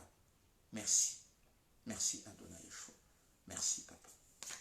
Je laisse la journée de jeudi entre tes mains, la journée de samedi aussi, je le laisse entre tes mains. Que cette nuit, Père de gloire, que tu puisses remplir, Père de gloire, nos maisons, moi et mon épouse, Père de gloire, nos enfants, ma famille, ma belle famille, maman, Émilie, Maman Alice, Père de gloire, puissance, garde-nous, Yeshua, garde-nous, préservez-nous, Père de gloire. Mes frères et sœurs, dans la communauté, dans les communautés éparpillées dans le monde. Mon pasteur Christian, mon docteur Christian, mon pasteur Ézéchiel, mon pasteur Maurice, mon pasteur Tonnerre, tout ce que je connais, que je ne connais pas, Père de gloire, mes frères et sœurs qui sont en Afrique, partout, Père de gloire, de puissance. Garde-nous dans l'unité de l'Esprit Yeshua, dans l'unité de ton Esprit agissant pour la gloire de ton nom. Papa, je l'espère de gloire, tout mon peuple du Congo entre tes mains. Manifeste ta grâce, Seigneur. Seigneur de gloire, le temps de rafraîchissement arrive. Le temps de rafraîchissement arrive, Yeshua. Manifeste ta grâce, manifeste ta puissance. Et fais, Père de gloire, que tout le peuple, Père de gloire du Congo, tourne ses regards vers toi, Yeshua. Merci, Papa. Au nom de Yeshua. Amen, amen, amen, amen. Voilà, que le Dieu Tout-Puissant nous bénisse tous ceux qui ont été avec nous. Que le Seigneur nous bénisse tous. Voilà, donc nous sommes aujourd'hui le 22, le 23 mercredi, le 24 jeudi. Nous aurons le même thème, il y a toujours un choix. Et là, nous parlerons de... Aujourd'hui, nous avons parlé de choix par incapacité. Pour incapacité. Et jeudi, nous allons parler du choix par orgueil. Alléluia. On a fait un choix parce que nous sommes orgueilleux. Alléluia. Parce que nous sommes orgueilleux, parce que nous voulons prouver. Amen. Parce que nous voulons prouver, c'est que c'est nous qui sommes, qui connaissons, c'est nous qui sommes les rois, c'est nous, voilà. Et nous faisons ce choix pour épater la galerie, et ces choix s'avèrent néfastes pour nous-mêmes. Alléluia. Que le Dieu Tout-Puissant bénisse sa parole et bénédiction sur nous tous au nom de Yeshua. Amen, amen, amen, amen. Voilà, c'était notre mission. Marchons avec le Seigneur qui avait pour thème, il y a toujours un choix à faire. Amen. Merci. Que le Dieu Tout-Puissant nous bénisse tous.